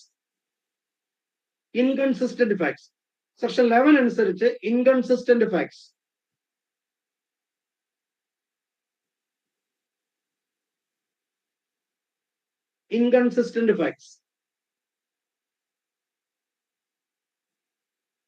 ഇത് വളരെയധികം സാധ്യതകളാണ്. പ്ലീ ഓഫ് അലിബൈ എന്ന് പറഞ്ഞിട്ട് ചോദിക്കാറുണ്ട്, അങ്ങനെ ചോദിച്ചാൽ പറയണം.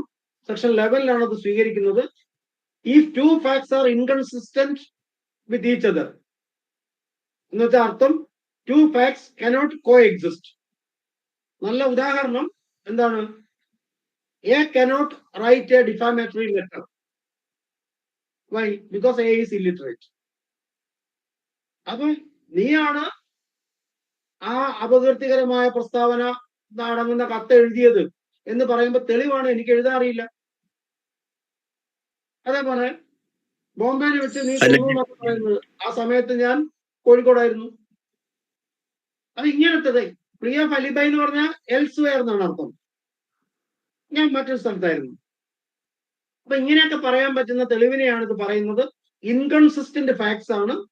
അപ്പൊ അത് physical impossibility of the presence at a particular place or place of crime because of his presence at another place. So physical impossibility of the accused person to be present at the scene of occurrence, a crime scene, because of his presence at another place is the plea of alibi. Section 103 അനുസരിച്ച് ഇതിന്റെ burden ആർക്കാ? Burden of proof ആർക്കാ? ആരാണോ raise ചെയ്യുന്നത് defence ഒക്കെ അവർ ചെയ്യണം. ഒരു കാര്യം കൂടി ഇതിനകത്ത് പറയാനുള്ളത്, ഓർക്കാനുള്ളത്, ആ പ്ലീ ഓഫ് അലിബൈ ഇയാൾ റേസ് ചെയ്തു, പക്ഷെ പ്രൂവ് ചെയ്യാൻ പറ്റിയില്ല. Can an adverse influence B drone against him?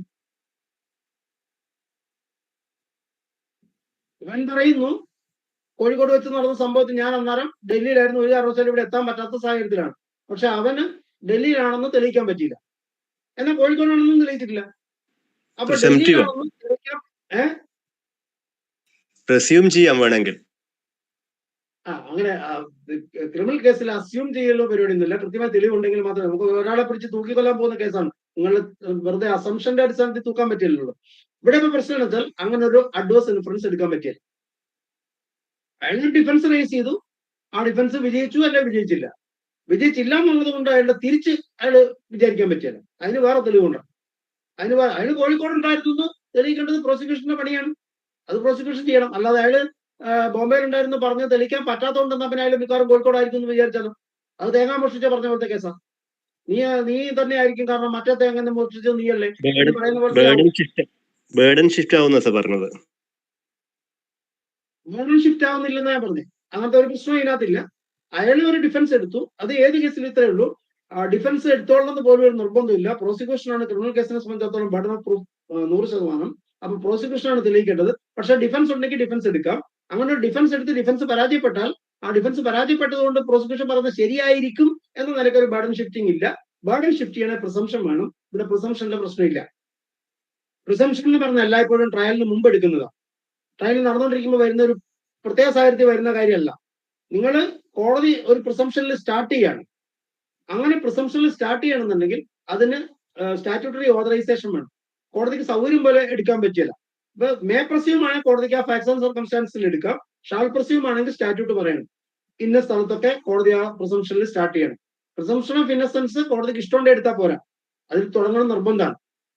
അപ്പൊ അങ്ങനെ ചില കാര്യങ്ങളിൽ പ്രിസംഷൻ എടുക്കും. അപ്പൊ എവിടെ പ്രിസംഷൻ എടുക്കണം എവിടെ പ്രിസംഷൻ എടുക്കണ്ട എന്നുള്ളത് ഒരു ഒരു ഒരു ലീഗലായിട്ടുള്ള കാര്യമാണ്. തന്നിഷ്ടപ്രകാരം ചെയ്യാൻ പറ്റുന്ന ഒരു പ്രശ്നമല്ല. ആ ചെയ്യുന്നതിന് പ്രിസംഷൻ എടുക്കുന്നതിന് അതിൻ്റെതായിട്ടുള്ള കാരണങ്ങൾ ഉണ്ടാവണം. സെക്ഷൻ 114 എന്ന് പറഞ്ഞ ഇന്ത്യൻ എവിഡൻസ് ആക്ടിലെ പ്രൊവിഷനാണ് മേ പ്രസ്യൂം എന്നുള്ള നിലയ്ക്ക് കോടതിയെ ഡിസ്ക്രിപ്ഷൻ അനുസരിച്ച് എടുക്കാൻ പറ്റുന്നത്. പക്ഷെ അവിടെ ഫാക്ട്സ് ആൻഡ് സർക്കംസ്റ്റൻസ് ഒക്കെ അനുസരിച്ച് കോടതിക്ക് വേണമെങ്കിൽ അങ്ങനെ സ്റ്റാർട്ട് ചെയ്യാം. അതിന് കോടതി വിശദീകരണം കൊടുക്കേണ്ടി വരും എന്തുകൊണ്ടാണ് അങ്ങനെ എടുത്തതെന്നുള്ളത്. ഞാൻ അതൊന്ന് കൂടുതൽ ഇപ്പോൾ പറഞ്ഞുകൊണ്ടിരിക്കാൻ സമയമില്ലാത്തതുകൊണ്ട് അതിലേക്ക് കൂടുതൽ പോകുന്നില്ല. നോക്കുമ്പോൾ നിങ്ങൾ അതൊക്കെ പറ്റുന്നിടത്തോളം നോക്കുക. പരീക്ഷയുടെ തലേദിവസം ഇപ്പോൾ ഒരുപാട് ഡീറ്റെയിൽഡ് ആയിട്ട് പോകണ്ട വരുന്നുണ്ട്. അപ്പൊ പ്ലീ ഓഫ് അലിബൈ എന്ന് പറയുന്ന സാധനം വരാൻ ചാൻസ് ഉണ്ട്, അത് എഴുതുക. അതിനകത്ത് വരേണ്ട കാര്യങ്ങൾ ഇത്രയേ ഉള്ളൂ. ഇൻകൺസിസ്റ്റന്റ് ഫാക്ട്സ് എന്നുള്ളതാണ് സെക്ഷൻ 11. അതിനകത്താണ് ഇത് വരിക. എന്താണ് ആ പ്ലീ കൊണ്ട് ഉദ്ദേശിക്കുന്നത്, ആ പ്ലീയുടെ ബർഡൻ ഓഫ് പ്രൂഫ് ആർക്ക്, ആ പ്ലീ പരാജയപ്പെട്ടാലുള്ള കോൺസിക്വൻസ് ഉണ്ട്, ഒരു കുഴപ്പമില്ല. പിന്നെ സാറ് പറഞ്ഞ എക്സാമ്പിള് അതിൽ ആ മറ്റേ അഡ്വേഴ്സ് എവിഡൻസ് വേറെ ആൾക്ക് കൊടുക്കാൻ പറ്റുമെന്ന് ചോദിച്ചില്ല. അതായത് he could not prove that he was in Delhi. അപ്പൊ വേറൊരാൾക്ക് എന്താ അഡ്വേഴ്സ് എവിഡൻസ് കൊടുക്കാൻ പറ്റുമെന്ന് സാറ് ചോദിച്ചില്ല. അതിന് ആൻസർ സാർ പറഞ്ഞില്ല. ഇല്ല, പറ്റിയല്ല. അഡ്വേഴ്സ് ഇൻഫറൻസ് ഒന്നും ഡ്രോ ചെയ്യാൻ പറ്റിയില്ല. അതിൽ നിന്ന് അയാളുടെ ഡിഫൻസ് പരാജയപ്പെട്ടു എന്ന് മാത്രമേ ഉള്ളൂ. അഡ്വേഴ്സ് ഇൻഫറൻസ് എടുക്കാൻ പറ്റില്ല എന്ന് പറഞ്ഞല്ലേ? അതെ അതെ, അഡ്വേഴ്സ് ഇൻഫറൻസ് എടുക്കാൻ പറ്റാം കേട്ടോ. അപ്പൊ അത്രയേ ഉള്ളൂ. അപ്പൊ അത്രയൊക്കെ കാര്യങ്ങൾ പറയാം. ഇതൊക്കെയാണ് അതിനകത്ത് വരുന്നത്. ഒരു ഷോർട്ട് ആൻസറിനുള്ള സ്കോപ്പ് അത്രയൊക്കെ ഉള്ളൂ. ലാൻഡ്മാർക്ക് ഡിസിഷൻ എന്ന് പറയുന്നത് Binoy Kumar Singh versus state of Bihar 1997. Binoy Kumar Singh versus state of Bihar. വളരെ വിശദമായി ആ പ്ലീയെ കുറിച്ച് കോടതി ഡിസ്കസ് ചെയ്തിട്ടുള്ള കേസാണത്. സെക്ഷൻ 12 മറ്റേ ഇതാണ്, എന്താ പറയാ, ക്വാണ്ടം ഓഫ് ഡാമേജ്, അത് വിഷയമല്ല. സെക്ഷൻ 13 കസ്റ്റം എങ്ങനെ പ്രൂവ് ചെയ്യുന്നുള്ളതാണ്. അതൊന്നും നിങ്ങളോട് ചോദിക്കാൻ ചാൻസ് ഇല്ല, നിങ്ങൾക്ക് ഓർമ്മയുണ്ടല്ലോ. സെക്ഷൻ 13 എന്ന് പറയുന്നത് custom, modes of proving custom. അതിലൊരു മോഡാണ് സെക്ഷൻ 13 അത് പറയുന്നത് transactions by which or instances in which എന്നൊക്കെയുള്ള രണ്ട് കാര്യങ്ങളാണ്. നീ ഒന്ന് ഓർത്താൽ മതി. ഞാൻ നിങ്ങൾക്ക് അത് അത്ര പ്രധാനപ്പെട്ടതല്ലാത്തതുകൊണ്ട് ആരെങ്കിലും നോക്കുന്നുണ്ടെങ്കിൽ അവരോട് വേണ്ടി what are the different modes of proving custom under the provisions of the Indian evidence act എന്ന് ഞാൻ ഇടുകയാണ് ഒരു ചോദ്യം വേണമെങ്കിൽ. Different modes of proving a custom, how can a custom be proved? Indian evidence ആക്ടിൽ ചോദിക്കാൻ ചാൻസ് ഇല്ല. എങ്കിലും ഒരു കുറച്ചുകൂടെ ഉയർന്ന ലെവലിൽ ചോദിക്കുമ്പോൾ ഞാൻ വെറുതെ ജസ്റ്റ് ഒന്ന് പറഞ്ഞു പോവാം. Section 48 section 32(4), section 32(7), section 42, section 13A and B ഇത്രയും വിധത്തിൽ ആണ് കസ്റ്റം പ്രൂവ് ചെയ്യാൻ ഇന്ത്യൻ എവിഡൻസ് ആക്ടിൽ പ്രൊവിഷൻ ഉള്ളത്. ചോദിക്കാൻ ചാൻസ് ഇല്ലാത്തതുകൊണ്ട് ഞാനത് തൽക്കാലം അത് വിടുന്നു. 14, 15 section 14 and 15 provide for similar fact evidence. ഇത് ചോദിക്കാൻ ചാൻസ് ഉള്ളതാണ്. സിമിലർ ഫാക്ട് എവിഡൻസ് ഞാൻ നേരത്തെ പറഞ്ഞു. Similar fact evidence generally exclude ചെയ്യാണ് ചെയ്യുന്നത്. Similar fact evidence is no evidence, not admissible, not relevant എന്നൊക്കെയാണ് ഇംഗ്ലീഷ് ലോയുടെ ഒരു പ്രധാനപ്പെട്ട ഒരു ബേസിക് പ്രിൻസിപ്പിൾ. എന്നാൽ 3 എക്സെപ്ഷൻസ് ഉണ്ട്. എന്താ സിമിലർ ഫാക്ട് എവിഡൻസ് എന്ന് പറഞ്ഞാൽ? എല്ലാവർക്കും അറിയാമെന്ന് വിചാരിക്കുന്നു. സിമിലർ ഫാക്ട് എവിഡൻസ് എന്ന് പറഞ്ഞാൽ എന്താ?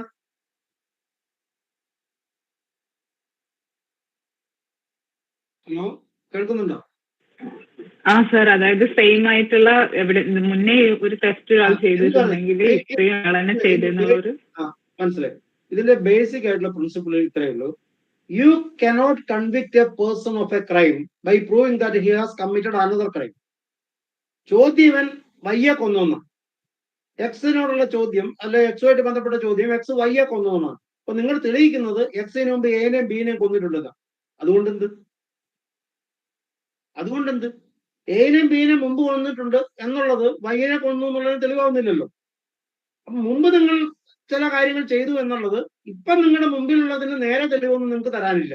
പകരം നിങ്ങൾ അപ്പുറത്തെ വീട്ടിൽ നിന്ന് തേങ്ങ മോഷ്ടിച്ചതും അതിന്റെ അപ്പുറത്തെ വീട്ടിൽ നിന്ന് തേങ്ങ മോഷ്ടിച്ചതും ഇവനാണെന്ന് പറയുകയാണ്. ഇത് ആ കാര്യത്തിന് ശിക്ഷിച്ചോളൂ, ഈ കാര്യത്തിന് അങ്ങനെ ശിക്ഷിക്കും. ഇതാണ് ജനറൽ റൂൾ. അപ്പൊ നിങ്ങൾ സിമിലർ ആയിട്ടുള്ള കാര്യങ്ങൾ ചെയ്തു എന്ന് പറഞ്ഞിട്ട് ഒരാളെ ശിക്ഷിക്കാൻ പറ്റില്ല. Similar fact evidence is no evidence. This is the general rule. General rule. എന്തുകൊണ്ടാണ് സിമിലർ ഫാക്ട് എവിഡൻസ് എക്സ്ക്ലൂഡ് ചെയ്യുന്നത്? സിമിലർ ഫാക്ട് എവിഡൻസ് എക്സ്ക്ലൂഡ് ചെയ്യുന്നതിന്റെ കാരണം ഞാൻ വിശദീകരിക്കേണ്ടതില്ല, നിങ്ങളുടെ പുസ്തകത്തിലൊക്കെ ഉണ്ടാവും. നിങ്ങൾക്ക് അറിയാലോ, അത് ഹൈലി പ്രജുഡീഷ്യൽ ആണ്, ഇല്ലോജിക്കൽ ആണ്. ഒരു പ്രത്യേക ചോദ്യത്തിനുള്ള മറുപടിയിൽ അവൻ വേറൊരു കാര്യം ചെയ്തു എന്ന് പറയാണ്. വേറൊരു കാര്യം ചെയ്തിട്ടുണ്ടെങ്കിൽ അതിന് ശിക്ഷിക്കണം, അല്ലാതെ ഇതിന് ശിക്ഷിക്കാൻ അത് പറ്റൂ? അങ്ങനെയാണെങ്കിൽ പിന്നെ ഒരിക്കൽ ഒരു കുറ്റം ചെയ്തവൻ പിന്നെ ലോകാവസാനം വരെ സകല മോഷണങ്ങളും അവന്റെ തലയിടിക്കുമല്ലോ. അപ്പൊ അങ്ങനെയല്ല, ഒരു പർട്ടിക്കുലർ ചോദ്യം വന്ന ആ ചോദ്യത്തിലുള്ള എവിഡൻസ് നിങ്ങൾ കൊണ്ടുവരണം. അത് കൊണ്ടുവരാൻ പറ്റാതെ ഇതിന് മുൻപ് ഇവന് ഈ പണി ചെയ്തിട്ടുണ്ട്, അതുകൊണ്ട് ഇതും ചെയ്ത് ഇവനായിരിക്കും എന്ന നിലയ്ക്ക് തീരുമാനിക്കുന്നത് ഒരു പരിഷ്കൃത സമൂഹത്തിന് ചേർന്നതല്ല. ഇതാണ് സിമിലർ ഫാക്ട് എവിഡൻസ് എക്സ്ക്ലൂഡ് ചെയ്യുന്നതിന്റെ ലോജിക്ക്. പക്ഷേ 3 എക്സെപ്ഷൻസ് ഉണ്ട്. സിമിലർ ഫാക്ട് എവിഡൻസ് അഡ്മിസിബിൾ ആയിട്ടുള്ള 3 എക്സെപ്ഷൻസ് ഉണ്ട്. ആ എക്സെപ്ഷൻസ് ഒന്ന് ഓർത്തു പോവുക. എക്സെപ്ഷൻസ് ജനറൽ റൂൾ പറയുക, similar fact evidence is not relevant. But there are 3 exceptions. One exception section 9-ലാണ്. സെക്ഷൻ 9-ൽ നമ്മൾ കണ്ടു, ഒരാളുടെ ഐഡന്റിറ്റി പ്രൂവ് ചെയ്യാൻ ആവശ്യമായിട്ടുള്ള തെളിവ് സെക്ഷൻ 9-ൽ കൊടുക്കാം. ഐഡന്റിറ്റി പ്രൂവ് ചെയ്യാൻ ആവശ്യമായിട്ടുള്ള തെളിവ് സെക്ഷൻ 9-ൽ കൊടുക്കാം. ഇവിടെ ഹോൾമാർക്ക് ഡോക്ട്രിൻ എന്ന് പറയും. Hallmark doctrine or abnormal or perverted propensity എന്നൊക്കെ പറയും. ചില പ്രതികൾക്ക്, ചില കുറ്റവാളികൾക്ക് അവരുടേതായ ചില പ്രത്യേക മാർഗങ്ങൾ ഉണ്ടാവും. അവർ മാത്രമേ അങ്ങനെ ചെയ്യാറുള്ളൂ. അങ്ങനെ ചെയ്യുന്നതിൽ നിന്ന് അവരുടെ ഐഡന്റിറ്റി വെളിവാകും. മുൻപ് ചെയ്ത ഒരു 3 കുറ്റകൃത്യങ്ങളിൽ ഒരേപോലെ ആവർത്തിച്ച കാര്യം ഇക്കാര്യത്തിലും കാണുന്നുള്ളത് കൊണ്ട് ആ 3 ചെയ്ത ആളാവാം ഈ ചെയ്തതും എന്ന് വിചാരിക്കുന്നതിനെയാണ് അബ്നോർമൽ പ്രൊപ്പൻസിറ്റി, ഹോൾമാർക്ക് ഡോക്ട്രിൻ എന്നൊക്കെ പറയുന്നത്. ഇപ്പൊ ഞങ്ങളുടെ തലശ്ശേരി ഭാഗത്ത് RSS മാർക്സിസ്റ്റ് സംഘടനയൊക്കെ ഉണ്ടായ സമയത്ത് ഒരു പ്രത്യേക കുറ്റവാളിയുടെ ഒരു രീതി ഉണ്ടായിരുന്നു. അയാൾ വയറ് കുത്തി എല്ലാം കൂടി പൊളന്നിട്ട് കുറച്ച് മണ്ണ് വാരിയിടും. ഇയാള് മാത്രമേ അങ്ങനെ ചെയ്യാറുള്ളൂ. ഈ മണ്ണ് വാരിയിട്ട് കഴിഞ്ഞാൽ പിന്നെ ജന്മത്തെ രക്ഷപ്പെടില്ല, എവിടെ എത്തിച്ചാലും മണ്ണെല്ലാം കൂടി മാറ്റാൻ കഴിയില്ല. അപ്പൊ അങ്ങനെ ചെയ്യുന്ന ഒരൊറ്റ കുറ്റവാളിയേ ഉള്ളൂ. അപ്പൊ ഈ കേസിൽ മണ്ണ് വാരിയിട്ടിട്ടുണ്ട് എങ്കിൽ മണ്ണ് വാരിയിട്ടത് ഇതിനു മുൻപ് ചെയ്ത അപ്പൊ ആ ആളായിരിക്കാനുള്ള സാധ്യത കൂടുതലാണ്. ഇവിടെ ആ ആളുടെ ഐഡന്റിറ്റി ഇപ്പർ എല്ലായ്പ്പോഴും കൊന്നതൊക്കെ പാവപ്പെട്ട കടത്തിണ്ണയിൽ കിടന്നുറങ്ങുന്ന ആൾക്കാരെ അർദ്ധരാത്രി സമയത്താണ് കൊന്നത്. പ്രത്യേക രീതിയിലാണ്, ചുറ്റിയ കൊണ്ട് തലക്കടിച്ചാണ് കൊന്നിട്ടുള്ളത്. അപ്പൊ മുൻപ് ചെയ്തതെല്ലാം ഒരേ പാറ്റേണിലാണ് ചെയ്തിട്ടുള്ളത്. അപ്പൊ ഈ ചെയ്തതും അയാളാവാനുള്ള സാധ്യത സെക്ഷൻ 9-ൽ സ്വീകരിക്കും. സിമിലർ ഫാക്ട് ആണെങ്കിലും ആ സിമിലർ ഫാക്ടിലൂടെ കുറ്റവാളിയുടെ ഐഡന്റിറ്റി കൊണ്ടുവരാൻ പറ്റുന്നത് കൊണ്ട് സെക്ഷൻ 9-ൽ ഐഡന്റിറ്റി പ്രൂവ് ചെയ്യാൻ വേണ്ടിയിട്ട് ഈ സിമിലർ ഫാക്ട് എവിഡൻസ് സ്വീകരിക്കും. ദിസ് ഈസ് സിമിലർ ഫാക്ട് എവിഡൻസിന്റെ ഒരു എക്സെപ്ഷൻ.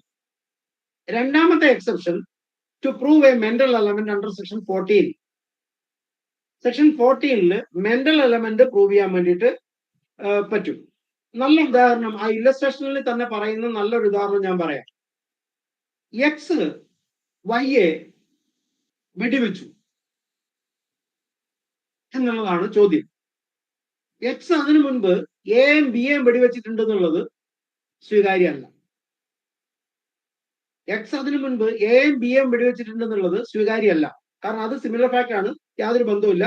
എക്സ് എനെയും ബിയെയും മുമ്പ് വെടിവെച്ചിട്ടുള്ളത് കൊണ്ട് ഇപ്പൊ വൈനെ വെടിവെച്ചത് എക്സ് ആയിരിക്കണം എന്ന് തീരുമാനിക്കുന്നതിൽ ലോജിക്കില്ല. എന്നാൽ എക്സ് വൈയെ ഇതിനു മുൻപ് 2 പ്രാവശ്യം വെടിവെക്കാൻ ശ്രമിച്ചിട്ടുണ്ട് എന്നത് തെളിവാണ്. ഇതിനു മുൻപ് 2 പ്രാവശ്യം അറ്റംപ്റ്റ് ചെയ്ത് പരാജയപ്പെട്ടിട്ടുണ്ട് എന്നത് തെളിവാണ്. കാരണം അതിലൂടെ എക്സിന് വൈയോടുള്ള ഒരു മെന്റൽ എലമെന്റ്, അയാളെ കൊല്ലാനുള്ള മോട്ടീവ് അല്ലെങ്കിൽ ഇന്റൻഷൻ അത് വെളിവാകുന്നുണ്ട്. അതുകൊണ്ട് ടു പ്രൂവ് ഇന്റൻഷൻ സെക്ഷൻ 14-ൽ സിമിലർ ഫാക്ട് സ്വീകരിക്കാം. കാരണം ഇപ്പൊ വെടിവെച്ചത് പോലെ തന്നെ ഇതിനു മുൻപ് 2 പ്രാവശ്യം വെടിവെച്ചിട്ടുണ്ട്, അത് തെളിയിക്കപ്പെട്ടിട്ടുണ്ട്. ആ കാര്യം ഇപ്പൊ സ്വീകരിക്കാം അണ്ടർ സെക്ഷൻ 14. എന്തിനു വേണ്ടി? To prove mental element. ഇതാണ് കാര്യം. അതേസമയം എക്സ് എനെയും ബിനെയും വെടിവെച്ചത് സ്വീകരിക്കാൻ പറ്റില്ല. അത് സിമിലർ ഫാക്ട് ആണ്, അത് എക്സ്ക്ലൂഡഡ് ആണ്, അത് സ്വീകരിക്കാൻ പറ്റില്ല. മൂന്നാമത്തെ സെക്ഷൻ 15 ആണ്. സെക്ഷൻ 15-ൽ to overthrow the defence of accident. To overthrow the defence of accident. ഒരു കാര്യം ആക്സിഡന്റലായി സംഭവിച്ചതാണോ ഇന്റൻഷണലായി സംഭവിച്ചതാണോ എന്നാണ് ചോദ്യം. ആക്സിഡന്റലായി സംഭവിച്ചതാണോ ഇന്റൻഷണലായി സംഭവിച്ചതാണോ എന്നാണ് ചോദ്യം. ഇതിനു മുൻപ് 2 പ്രാവശ്യം അങ്ങനെ സംഭവിച്ചിട്ടുണ്ട് എന്നുള്ളത് ഇത് ആക്സിഡന്റ് അല്ല എന്നതിന്റെ ഒരു സൂചനയാണ്. ഇതിനു മുൻപ് ഇതേപോലെ തന്നെ 2 കാര്യം മുമ്പ് സംഭവിച്ചിട്ടുണ്ട് എന്നതാണെങ്കിൽ ഇത് ആക്സിഡന്റൽ അല്ല, ഇത് പ്ലാൻ ചെയ്തതാണെന്ന് വരാം. അപ്പൊ ആക്സിഡന്റ് എന്നുള്ള ഒരു ഡിഫൻസ് അവിടുന്ന് റേസ് ചെയ്താൽ അതിനെ ഓവർത്രോ ചെയ്യാൻ വേണ്ടി, അതിനെ എതിർക്കാൻ വേണ്ടി you can adduce similar fact evidence under section 15. So these are the 3 exceptions. Section 15 similar fact evidence in 3 section 9 section 14 section 15. Now section 17 to 23 provide for admissions.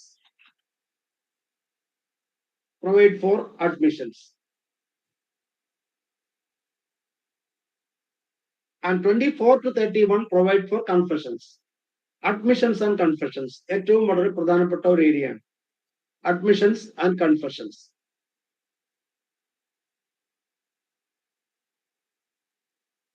എന്താണ് അഡ്മിഷനും കൺഫെഷനും തമ്മിലുള്ള ലോ?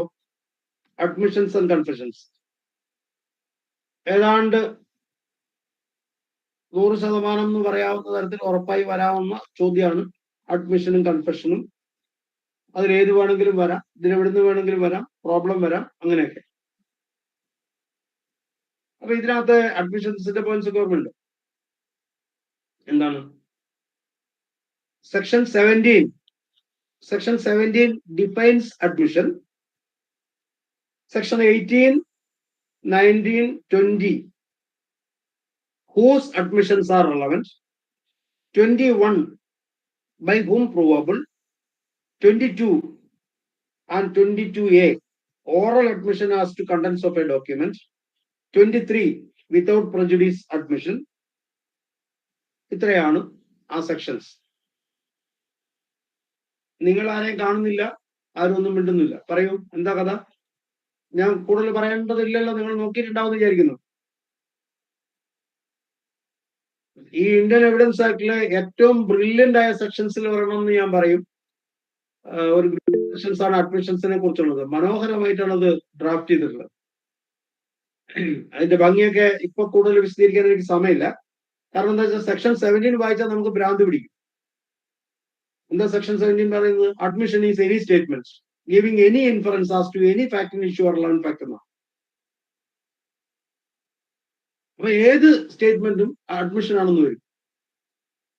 ഏത് സ്റ്റേറ്റ്മെന്റ് അപ്പൊ ഞാൻ ചെയ്തിട്ടില്ലെന്ന് ഞാൻ പറഞ്ഞാൽ that is also an admission. ഞാനല്ലത് ചെയ്തത് എന്ന് ഞാൻ പറഞ്ഞാൽ that is also an admission എന്നാണ് സെക്ഷൻ 17 വരിക. That's a statement. ഒരു ഇൻഫറൻസ് ഉണ്ട്, ഞാൻ ചെയ്തിട്ടില്ല. അപ്പൊ അതെങ്ങനെയാണ് അത് അഡ്മിഷൻ എന്ന് പറയുന്നത്? നമ്മുടെ കോമൺ സെൻസിക്കൽ ബോധമായിട്ട് ചേർന്ന് പോകുന്നില്ല. അങ്ങനെ ചേർക്കുന്ന വിദ്യയാണ് അത്ഭുതം, ആ ഭംഗി. ആ സെക്ഷൻ 21 കൂട്ടി വായിക്കുമ്പോൾ തീരും. But you cannot prove it. അവിടെ വരുമ്പോ സംഗതി ഭംഗിയായി. ഞാൻ ഈ പറയുന്ന കാര്യങ്ങളൊക്കെ നിങ്ങൾക്ക് എന്താണ് പറയാനുള്ളത് ആരെങ്കിലും എന്ന് പറഞ്ഞേ. അപ്പൊ എവിടം വരെയാണ് അറിയുന്നറിയാം. അഡ്മിഷനെ സംബന്ധിച്ച് അഡ്മിഷന്റെ പ്രത്യേകത, അഡ്മിഷൻ എന്തുകൊണ്ട്, ഒന്നാമത്തത് വാട്ട് ഈസ് അഡ്മിഷൻ, രണ്ടാമത്തത് reasons for admissibility of admission, as waiver of proof, as statement against interest, as evidence of contradictory statement, as evidence of truth. ഇതൊക്കെയാണ് അഡ്മിഷൻ സ്വീകരിക്കാനുള്ള കാരണങ്ങൾ. Admission is an exception to hearsay. ഇത്രയും കാര്യങ്ങളൊക്കെ പറഞ്ഞിട്ട് admission by conduct, illustration G to section 8. Silence as admission. അങ്ങനെ പറ്റിയല്ല. ചോദിച്ചപ്പോൾ മിണ്ടിയില്ല എന്നുള്ളത് കുറ്റം ചെയ്തു എന്നുള്ളതിന്റെ തെളിവായിട്ട് സ്വീകരിക്കാൻ പറ്റില്ല. ഇതൊക്കെ ജനറൽ ആയിട്ട് പറയാം. ആ പാത്രമൊന്നും കൂടുതൽ പറയാതെ തന്നെ admission has been defined under section 17 as any statement giving any inference എന്നാണ്. വളരെ വൈഡായിട്ട് ഡിഫൈൻ ചെയ്തതിന് ശേഷം ഹൂസ് അഡ്മിഷൻസ് ആർ റിലവൻറ്റ്.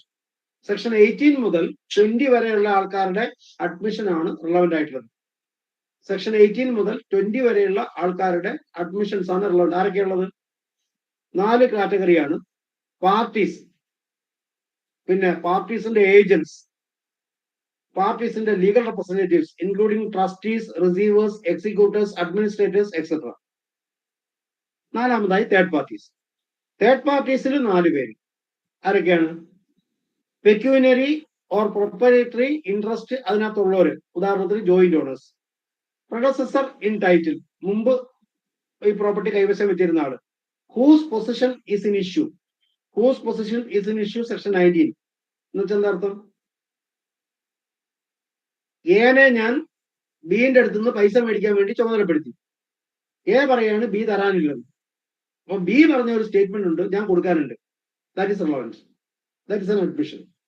കാരണം B is A third party, ഞാനും എയും തമ്മിലാണ് തർക്കം. എന്തുകൊണ്ട് ബിയുടെ അടുത്ത് പൈസ മേടിച്ചില്ലെന്നാണ് ഞാൻ എയോട് ചോദിക്കുന്നത്. അപ്പൊ എ പറയുന്നു ബി തരാനില്ലെന്ന്. അപ്പൊ ബി പറഞ്ഞിട്ടുണ്ടല്ലോ തരാനുണ്ടെന്ന്. എന്റെ കയ്യിൽ ബി എഴുതിയ കത്തുണ്ട്.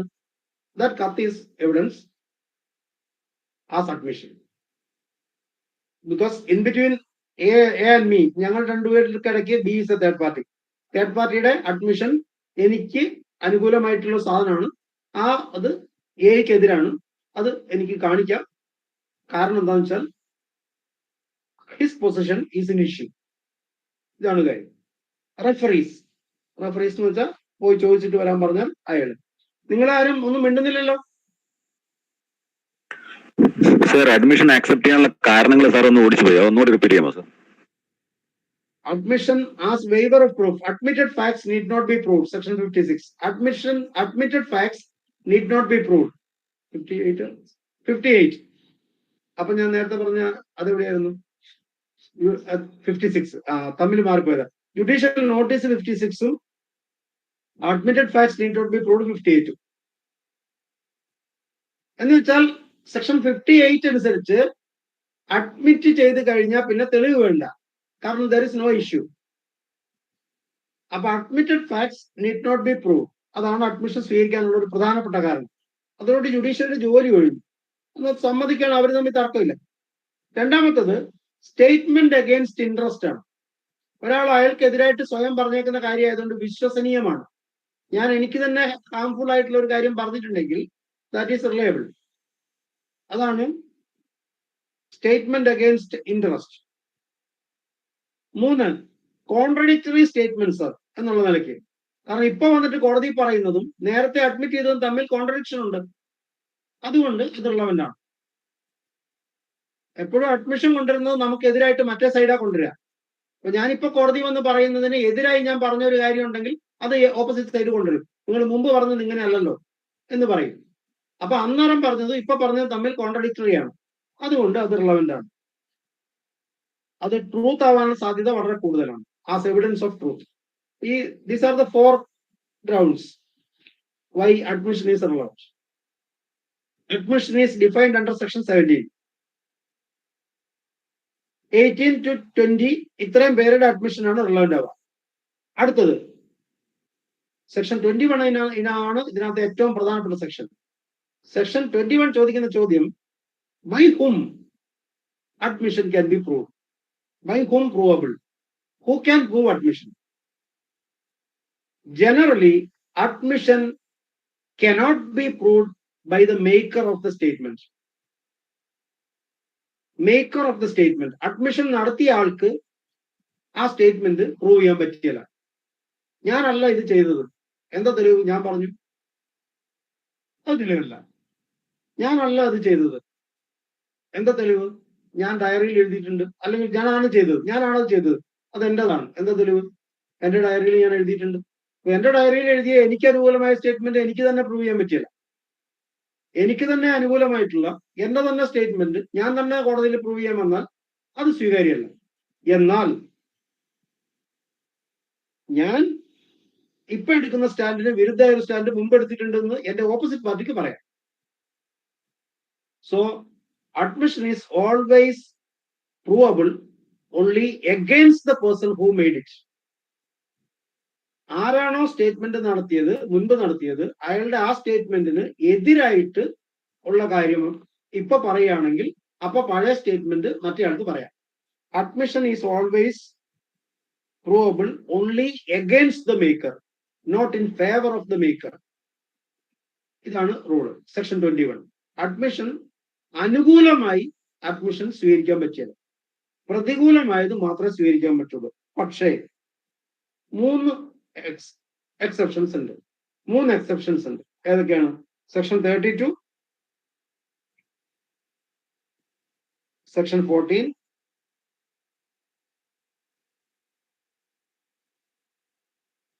(21)(1), (21)(2), (21)(3). 21 clause 1, 21 clause 2, 21 clause 3.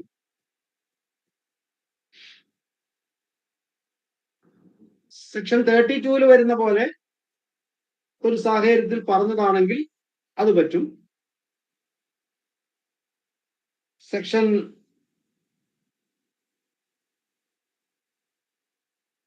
21 clause 2 ഒരു പ്രത്യേക മാനസികാവസ്ഥയിൽ ഉണ്ടായിരുന്ന സമയത്ത് ഞാൻ അങ്ങനെ പറഞ്ഞിരുന്നു എന്നുള്ളത് ഇപ്പൊ ആ മാനസികാവസ്ഥയിൽ നിന്ന് പുറത്തായതിനു ശേഷം നമുക്ക് പ്രൂവ് ചെയ്യാം. നിങ്ങളോട് എനിക്ക് പറയാനുള്ളത് സെക്ഷൻ 21 clause 1, 2, 3 നോക്കുക, എക്സെപ്ഷൻസ് ആണ്. ഇപ്പൊ അത് വിശദീകരിക്കാനുള്ള ടൈം ഇല്ല.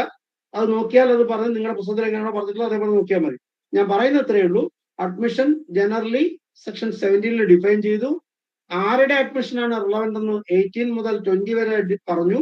അതിനുശേഷം 21 പറയുന്നത് ആരുടെ അഡ്മിഷൻ സ്വീകരിക്കാം, ആർക്കാണ് അഡ്മിഷൻ കൊടുക്കാൻ പറ്റുക എവിഡൻസിൽ. അത് കൊടുക്കാൻ പറ്റുന്നത് അഡ്മിഷൻ നടത്തിയ ആൾക്ക് കൊടുക്കാൻ പറ്റില്ല. അഡ്മിഷൻ നടത്തിയ ആൾക്ക് അഡ്മിഷൻ കൊടുക്കാൻ പറ്റില്ല. അഡ്മിഷൻ നടത്തിയ ആൾക്കെതിരെ മാത്രമേ അഡ്മിഷൻ സ്വീകരിക്കാൻ പറ്റുള്ളൂ. ഇതാണ് റൂള്. സാറേ, അഡ്മിഷൻ നടത്തിയത് പിന്നെ മാറ്റി പറയാൻ പറ്റുമോ? അഡ്മിഷൻ നടത്തിയത് പിന്നെ അയാൾക്ക് എതിരായിട്ട് വരുന്ന സാഹചര്യത്തില പിന്നെ പോയിട്ട് മാറ്റി പറയാൻ പറ്റുമോ? പറഞ്ഞത് അഡ്മിഷൻ നടത്തിയ ആൾക്കെതിരായിട്ട് മാത്രമേ അഡ്മിഷൻ സ്വീകരിക്കാൻ പറ്റുള്ളൂ, അനുകൂലമായിട്ട് സ്വീകരിക്കാൻ പറ്റിയല്ല. ചോദിച്ചത് എനിക്ക് കേട്ടില്ല. ഇപ്പൊ ആ അഡ്മിഷൻ നടത്തിയ പാർട്ടി പിന്നെ പോയിട്ട് ആ അഡ്മിഷൻ നടത്തിയതിനെ മാറ്റി പറയാൻ പറ്റുമെന്നുള്ളത്. അഡ്മിഷൻ നടത്തിയ പാർട്ടിക്ക് അഡ്മിഷൻ നടത്തിയിട്ടില്ല എന്ന് ആ അഡ്മിറ്റ് നടത്തിയതിനെ പിന്നെ മാറ്റി പറയാം. അയാൾക്ക് എതിരായിട്ട് വരുന്ന സാഹചര്യത്തിൽ അയാളെ പിന്നെ അത് എതിരാക്കാൻ പറ്റും. വരുമ്പോ കോൺട്രഡിക്ഷൻ വരും. അഡ്മിറ്റ് ചെയ്തിട്ട് പിന്നെ മാറ്റി പറയാൻ പറ്റുമോ? മാറ്റി പറയുമ്പോഴാണ് ഈ പ്രശ്നം ഉണ്ടാവുന്നത്. നിങ്ങൾ അഡ്മിറ്റ് ചെയ്ത സ്റ്റാൻഡിൽ തന്നെ നിൽക്കുകയാണെന്നുണ്ടെങ്കിൽ ഇപ്പൊ തർക്കമില്ലല്ലോ. ഇപ്പൊ നമ്മുടെ തർക്കം വരുന്ന എപ്പോഴാണ്? നിങ്ങൾ എന്നോട് സമ്മതിച്ചിട്ടുണ്ടായിരുന്നു മുമ്പ്. നിങ്ങൾ എനിക്ക് കത്ത് എഴുതിയിട്ട് സമ്മതിച്ചിട്ടുണ്ട്, ഇന്ന കാര്യമൊക്കെ ചെയ്തോളാം, അല്ലെങ്കിൽ ഇന്ന രൂപത്തിൽ ചെയ്തോളാം, അതൊക്കെ സത്യമാണ്, ഞാൻ പറഞ്ഞതൊക്കെ സത്യമാണെന്നൊക്കെ പറഞ്ഞ് നിങ്ങൾ എനിക്ക് കത്ത് അയച്ചിട്ടുണ്ട്. ഇപ്പൊ നിങ്ങൾ കോടതി പറഞ്ഞു അങ്ങനെ സംഭവം ഇല്ലെന്ന്. അപ്പൊ ഞാൻ ആ കത്ത് കാണിക്കും. വിളിച്ച് അന്ന് എന്നോട് എടുത്ത അതേ സ്റ്റാൻഡ് നിങ്ങൾ ഇപ്പോഴും നിൽക്കുവാണെങ്കിൽ എനിക്ക് തർക്കമില്ല. പറഞ്ഞ മനസ്സിലാവുന്നില്ലേ? നിങ്ങൾ 2 കോൺട്രഡിക്ടറി സ്റ്റാൻഡ് എടുക്കുമ്പോൾ മാത്രമേ അഡ്മിഷന്റെ ആവശ്യം വരുന്നുള്ളൂ. നിങ്ങൾ ഒരു പ്രീവിയസ് സ്റ്റേറ്റ്മെന്റ് നടത്തിയിട്ടുണ്ട്, ആ സ്റ്റേറ്റ്മെന്റ് വിരുദ്ധമായിട്ട് ഇപ്പോൾ ഒരു സ്റ്റാൻഡ് എടുത്തേക്കുന്നു, അപ്പോഴാണ് അഡ്മിഷൻ തെളിവായിട്ട് വരുന്നത്. നിങ്ങൾ എല്ലായ്പ്പോഴും ഒരേ കാര്യം തന്നെയാ പറഞ്ഞെങ്കിൽ പിന്നെ അഡ്മിഷന്റെ പ്രശ്നമില്ല. ഞാൻ പറഞ്ഞ മനസ്സിലായില്ലേ? ഹലോ, അഡ്മിഷന്റെ പ്രശ്നം വരുന്നത് കോൺട്രഡിക്ടറി സ്റ്റേറ്റ്മെന്റുകൾ ഉണ്ടാവുമ്പോഴാണ്. നിങ്ങളുടെ ഒരു പ്രീവിയസ് സ്റ്റേറ്റ്മെന്റ് ആണ് അഡ്മിഷനായി മറ്റേ സൈഡ് കൊണ്ടുവരുന്നത്. നിങ്ങൾ ഇപ്പോൾ മാറ്റി പറഞ്ഞിരിക്കുന്നു. നിങ്ങൾ ഇപ്പോൾ എടുത്തേക്കുന്ന സ്റ്റാൻഡ് നിങ്ങൾ നേരത്തെ എടുത്ത സ്റ്റാൻഡിന് വിരുദ്ധമാണ്. അപ്പൊ നിങ്ങൾ നേരത്തെ എടുത്ത കാര്യമോ കാണിക്കും. ഞാൻ എപ്പോഴും ക്ലാസ്സിലും എല്ലാവരോടുള്ള ലീഗലായിട്ട് വരുന്നവരോടൊക്കെ പറയും, നിങ്ങൾ ആരോട് വേണമെങ്കിൽ എന്തെങ്കിലും പറഞ്ഞോളൂ, പക്ഷേ ഒരു കാരണവശാലും ഒരു കാര്യം എഴുതി കൊടുക്കരുത്. എഴുതി കൊടുത്താൽ നാളെ അവർ പൊക്കിക്കൊണ്ടുവരും. അത് ഈ പറഞ്ഞത് നിങ്ങൾക്ക് പിന്നെ മാറ്റാൻ കഴിയില്ല.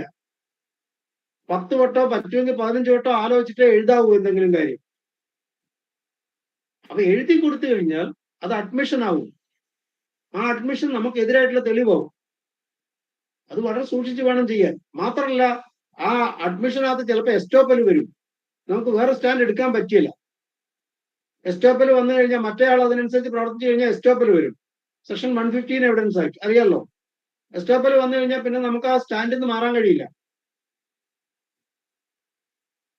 അപ്പൊ ഇതൊക്കെയാണ് അതിന്റെ കാര്യം. അഡ്മിഷൻ എന്ന് പറയുന്നത്. കൺഫെഷൻ സെക്ഷൻ 24 മുതൽ. സാർ ഒരു ഡൗട്ടും കൂടി ഉണ്ട് സാർ. ഈ 22 ഏലില്ലേ, അതായത് ഈ ഡോക്യുമെന്റ്സ് ഓറൽ എവിഡൻസ് ആയിട്ട് അഡ്മിഷൻ ചെയ്യാൻ പറ്റില്ല, അതൊന്ന് ക്ലിയർ ആയിട്ടില്ലായിരുന്നു. അതെന്താ സംഭവം എന്ന് ചോദിച്ചാല് exclusion of oral by document. ഞാൻ ഒരു കാര്യം പറയാൻ വേണ്ടി നീ ചോദിച്ചത് നന്നായി. ഒരു കാര്യം ബേസിക് പ്രിൻസിപ്പിളിലുള്ള ഒരു കാര്യം, ബെസ്റ്റ് എവിഡൻസ് റൂൾ എന്ന് പറയുന്ന റൂളുണ്ട്.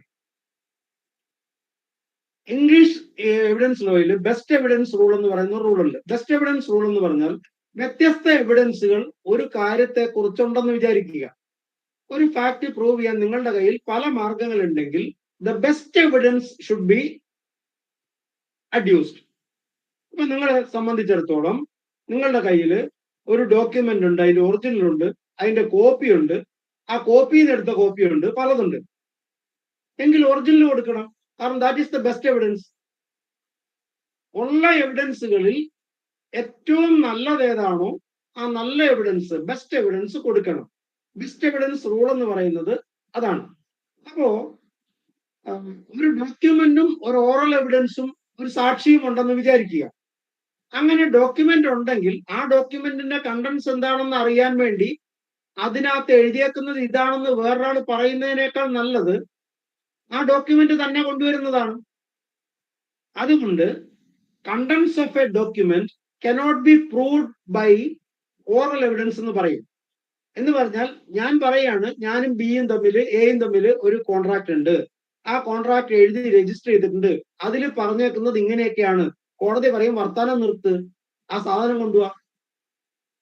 നിങ്ങൾ അധികം വർത്താനം പറയണ്ട, സാധനം കൊണ്ടുവരൂ, ഞാൻ നോക്കട്ടെ.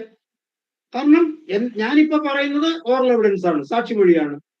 സാധനം കൊണ്ടുവന്ന അത് ബെസ്റ്റ് എവിഡൻസ് ആണ്, ഡോക്യുമെന്ററി എവിഡൻസ് ആണ്. അപ്പൊ ഡോക്യുമെന്ററി എവിഡൻസ് നിൽക്കെ ഓറൽ എവിഡൻസ് സ്വീകരിക്കില്ല. ഡോക്യുമെന്ററി എവിഡൻസ് നിൽക്കെ ഓറൽ എവിഡൻസ് സ്വീകരിക്കില്ല. അപ്പോ ഒരു ഡോക്യുമെന്റിന്റെ കണ്ടന്റ്സിനെ കുറിച്ച് ഓറൽ അഡ്മിഷൻ ഉണ്ടായാൽ ആ ഓറൽ അഡ്മിഷൻ സ്വീകരിക്കില്ല. പക്ഷേ ഇതിനൊരു എക്സെപ്ഷൻ ഉണ്ട്. ആ എക്സെപ്ഷൻ എന്താന്ന് ചോദിച്ചാൽ ആ ഡോക്യുമെന്റ് തന്നെ വാലിഡ് അല്ലെന്നൊരു വാദമാണെന്ന് വിചാരിക്കുക.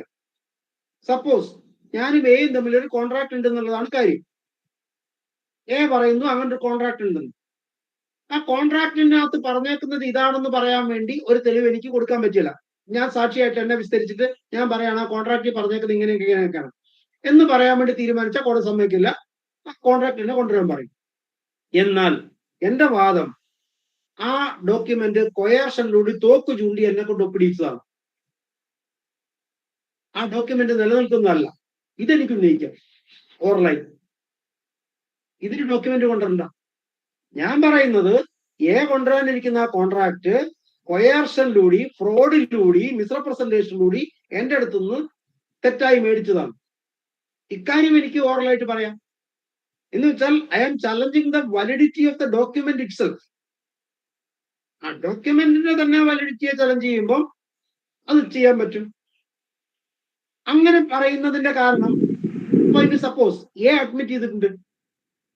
ഇപ്പോ എ ഒരു കോൺട്രാക്ട് കൊണ്ടുവരുന്നു, ഞാൻ പറയുന്നു മിസ്റെപ്രസന്റേഷനിലൂടെയാണ് ഇത് ഉണ്ടാക്കിയത്.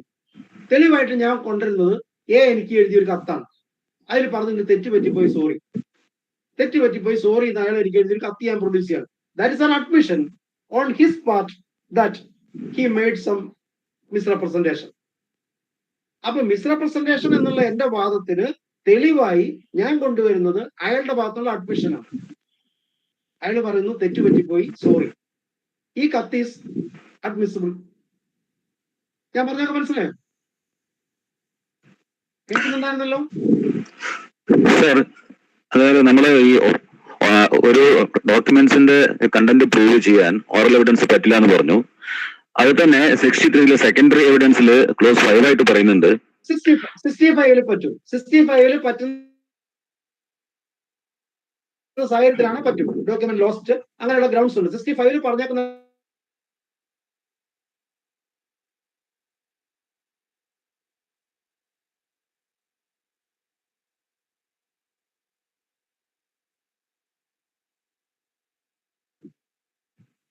അത് പറ്റണമെങ്കിൽ അതിന്റെ കണ്ടീഷൻസ് വരണം. ഒറിജിനൽ കൊണ്ടുവരാൻ പറ്റാത്ത ഒറിജിനൽ കൊണ്ടുവരാൻ പറ്റാത്ത സാഹചര്യത്തിൽ മാത്രമേ അത് പറ്റുള്ളൂ. Okay sir, okay sir, okay sir. ആ, സെക്കൻഡറി എവിഡൻസ് അഡ്യൂസ് ചെയ്യാനുള്ള സാഹചര്യങ്ങൾ നിങ്ങൾ ആദ്യം പ്രൂവ് ചെയ്യണം. ആദ്യം പ്രൂവ് ചെയ്താൽ മാത്രമേ ഇത് കൊണ്ടുവരാൻ സമ്മതിക്കുള്ളൂ. അതിന് നിങ്ങൾക്ക് ഏത് വേണമെങ്കിലും കൊണ്ടുവരാം, കോപ്പി കൊണ്ടുവരാം, അല്ലെങ്കിൽ ഓറൽ എവിഡൻസ് കൊണ്ടുവരാം. മനസ്സിലായില്ലേ? Okay. Section 24 to 30. Confession. What is a confession? Confession ഇതിപ്പോ പറയാനൊക്കെ ഇപ്പൊ വേണമെങ്കിൽ 55 വരെ ഇത് നിർത്തിയിട്ട് എന്തൊക്കെ ചെയ്യേണ്ടത്? ഇത് തീരുവോ? ആരെങ്കിലും ഒന്ന്, ആരാ ഉള്ളത്? ഉത്തരവാദിത്തപ്പെട്ട ആളുകളുള്ള എന്റെ സാധനമല്ല ഇവിടെ. ഹലോ, കണ്ടിന്യൂ ചെയ്യണോ സാറിന്? കുറച്ച് ബ്രേക്ക് വേണമെങ്കിൽ ഞാനൊരു കാര്യം പറയട്ടെ. നാളെ വേണം, ഇത്ര സൺഡേ അല്ലേ, എനിക്ക് വേറെ പണിയൊന്നുമില്ല. ഇതേപോലെ ഒന്നും എടുത്താൽ ഇത് ഫുള്ള് തീരും. ഓക്കെ, എങ്കിൽ നാളെ തീരെ ഉടായിപ്പായിട്ട് എടുക്കാൻ എനിക്ക് താല്പര്യമില്ലാത്തതുകൊണ്ട് നിങ്ങൾ എൻജോയ് ചെയ്യുന്നല്ലേ, മനസ്സിലാവുന്നുണ്ടെന്ന് ഞാൻ വിചാരിക്കുന്നു. നിങ്ങളെല്ലാം ശ്രദ്ധിക്കുന്നുണ്ടെന്നാണ് എന്റെ വിചാരം.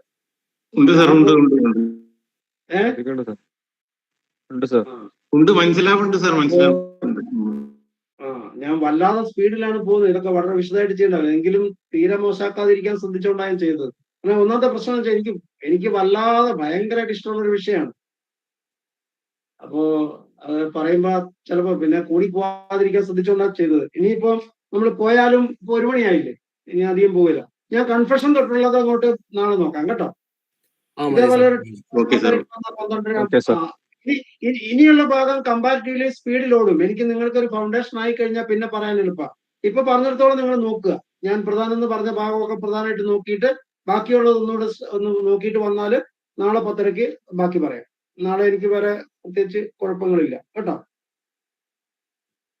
ഓക്കെ, ഇപ്പൊ നമുക്ക് നിർത്താം. എന്റെ ചാർജ് തീർന്നു, അതാ ഒരു പ്രധാന കാര്യം. Okay sir, thank you sir. Thank you sir, thank you. Thank you sir. Thank you sir.